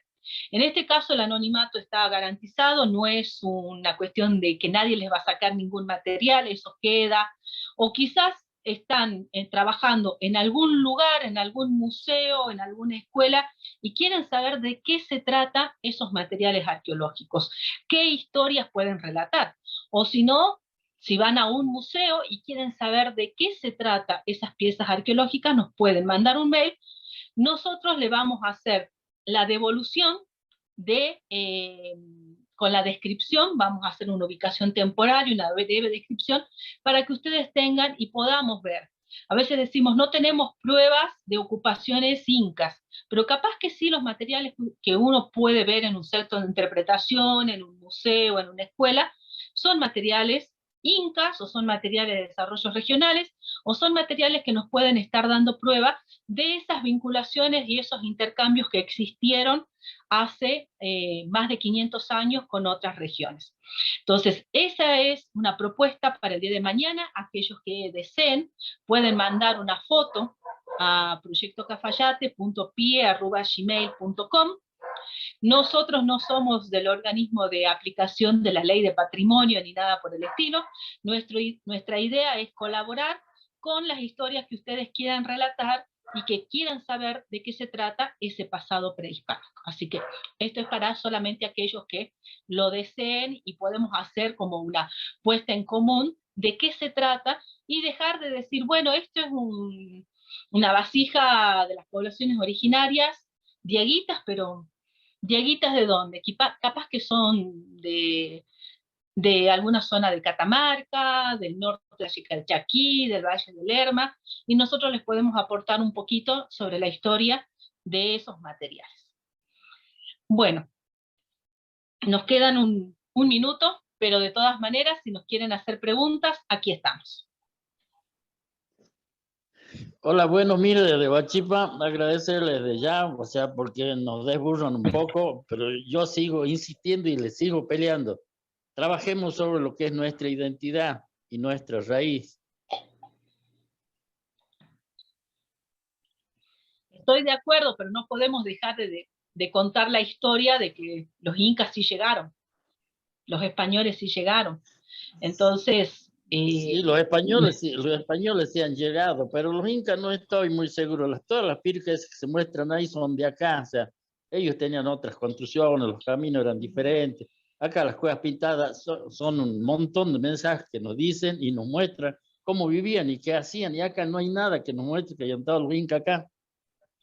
Bueno, nosotros no estamos trabajando en Huachipas como para poder saber, pero digamos que lo que nosotros hemos trabajado... Porque nunca nos han visitado, o sea, cuando nos visiten van a ver, por ejemplo, que los morteros no son morteros comunitarios, son constelaciones, son medidas, son distancias, hay observatorios astronómicos, hay espejos solares, hay un sinfín de cosas para mostrar y que nos han dejado y que ellos nos muestran cómo vivían. O sea, solamente tienen que visitarnos acá y acá discutiremos algunas cosas. Bueno, acepto la visita, vamos a ir. Ahí tenemos otros colegas que trabajan en Huachipa, es Mercedes Podestapia, Falchi, Axel Nielsen, son colegas muy queridos que trabajan en Huachipa, que ustedes los acompañó algunas veces. ¿Alguna otra pregunta? Fabiola, no se te escucha. Parece que tenés desconectado el micrófono, algo pasa.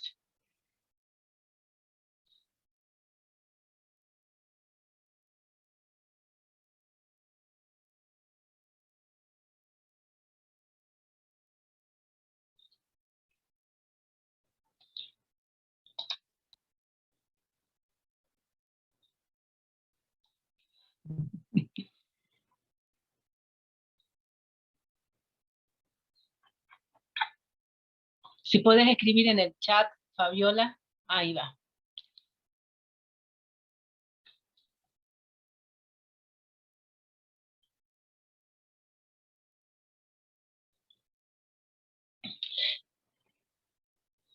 Yo lo entiendo al señor Aguirre, porque muchas veces yo también, uno a veces tiene información y hasta que no tiene las pruebas, no.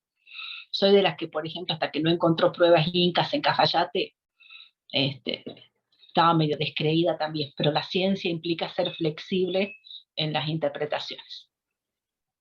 No, profe, un aporte también, bueno, decía, la presencia del Inca se da en toda la región, ¿no? Se ve en Potrero de Payogasta, se ve en el Xincal también, ahí en Catamarca, sí. O sea, los vestigios realmente son importantes en cuanto a la presencia del Inca.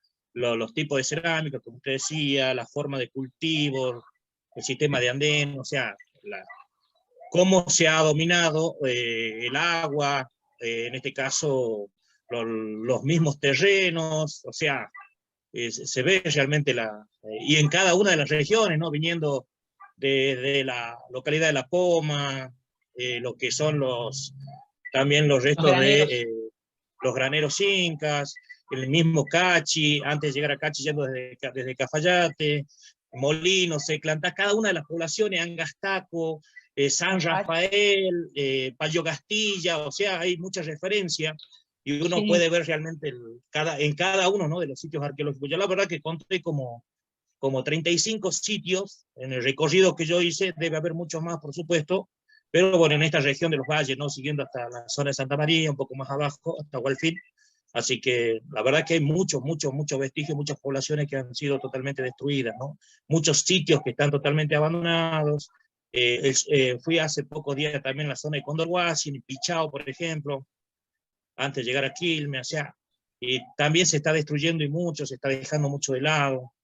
Pensé que ahí estaba trabajando la Universidad Nacional de Tucumán, pero veo de que parece que hubo algunos inconvenientes y está todo descuidado, ¿no? Se está destruyendo mucho lo que es el sitio arqueológico ese. Digo importante porque, bueno, está un poco alejado de lo que es de la población en sí, por el río, pero, bueno, veo que va mucha gente y va destruyendo de a poco y eso se va erosionando, se va destruyendo totalmente. Bueno, nos quedó la pregunta de Chauqui, que no le escribió y no se pudo conectar. Bueno, les dejamos el desafío de si tienen materiales para que nosotros podamos hacer. ¿Me escuchan? Sí. Ahí estaba hablando. Sí, por el celular. Sí. Bueno, sobre todo agradecerles, yo soy salteña, pero me ha tocado ya que estoy trabajando hace varios años acá en Santa María, en todo lo que es bueno, turismo también, y bueno, sentir que se nombraba, y bueno, somos toda una unidad, ¿no? Una comunidad, todo el valle.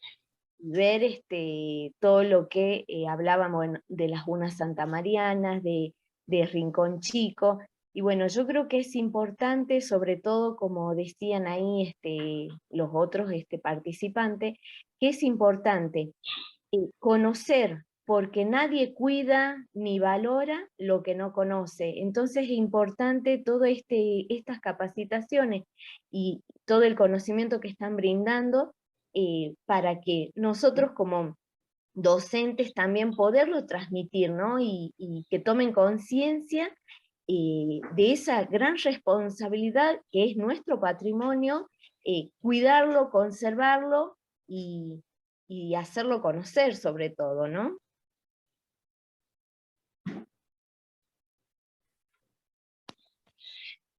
A ver, así es. Ay, no sé si estoy con el micrófono, ¿me escuchan? Sí, ¿no? La idea es que empecemos a ver todo como un gran territorio, que no sean solamente fronteras municipales o provinciales, que son fronteras arbitrarias actuales, pero que podríamos pensar en ese gran territorio con fronteras diferentes que existían hace más de 500 años. Las fronteras son recientes, son actuales. Recién me decían, bueno, Huachipas es grande, no fui, digamos, a los sitios arqueológicos que mencionaba don Pájaro Aguirre, fui a las pinturas de visita en algún momento, todo bien, pero mi zona de investigación es en la zona de La Quebrada y en la zona de Cafayate. O sea, a los otros sitios fui también como turista a visitarlos. Entonces, es bueno que empecemos a ver como un gran mosaico y que cada uno va poniendo su aporte en cada uno de los pedacitos para poder reconstruir esa historia que durante 500 años se ha tratado de ocultar y que ahora poco a poco estamos tratando de revalorizar toda la historia de 10.000 años, no solamente de un grupo, sino de todas las poblaciones que habitaron durante 10.000 años en nuestro noroeste argentino. Seguimos mañana, ¿les parece? Les dejamos esa inquietud y vayan preparando preguntas. Mañana vamos a seguir trabajando y vamos a tratar de responder preguntas. Aquí pregunta Damaris si se pueden ver los videos anteriores. Ponete en contacto con Matías Maita para que los pueda pasar, ¿sí? Están en YouTube. Bueno, nos vemos mañana. No sé si cuántos estamos. Dejar de compartir. Voy cortando la Sí, sacanos grabación. una foto. Si quieren habilitar las cámaras, nos sacamos una fotito para documentar.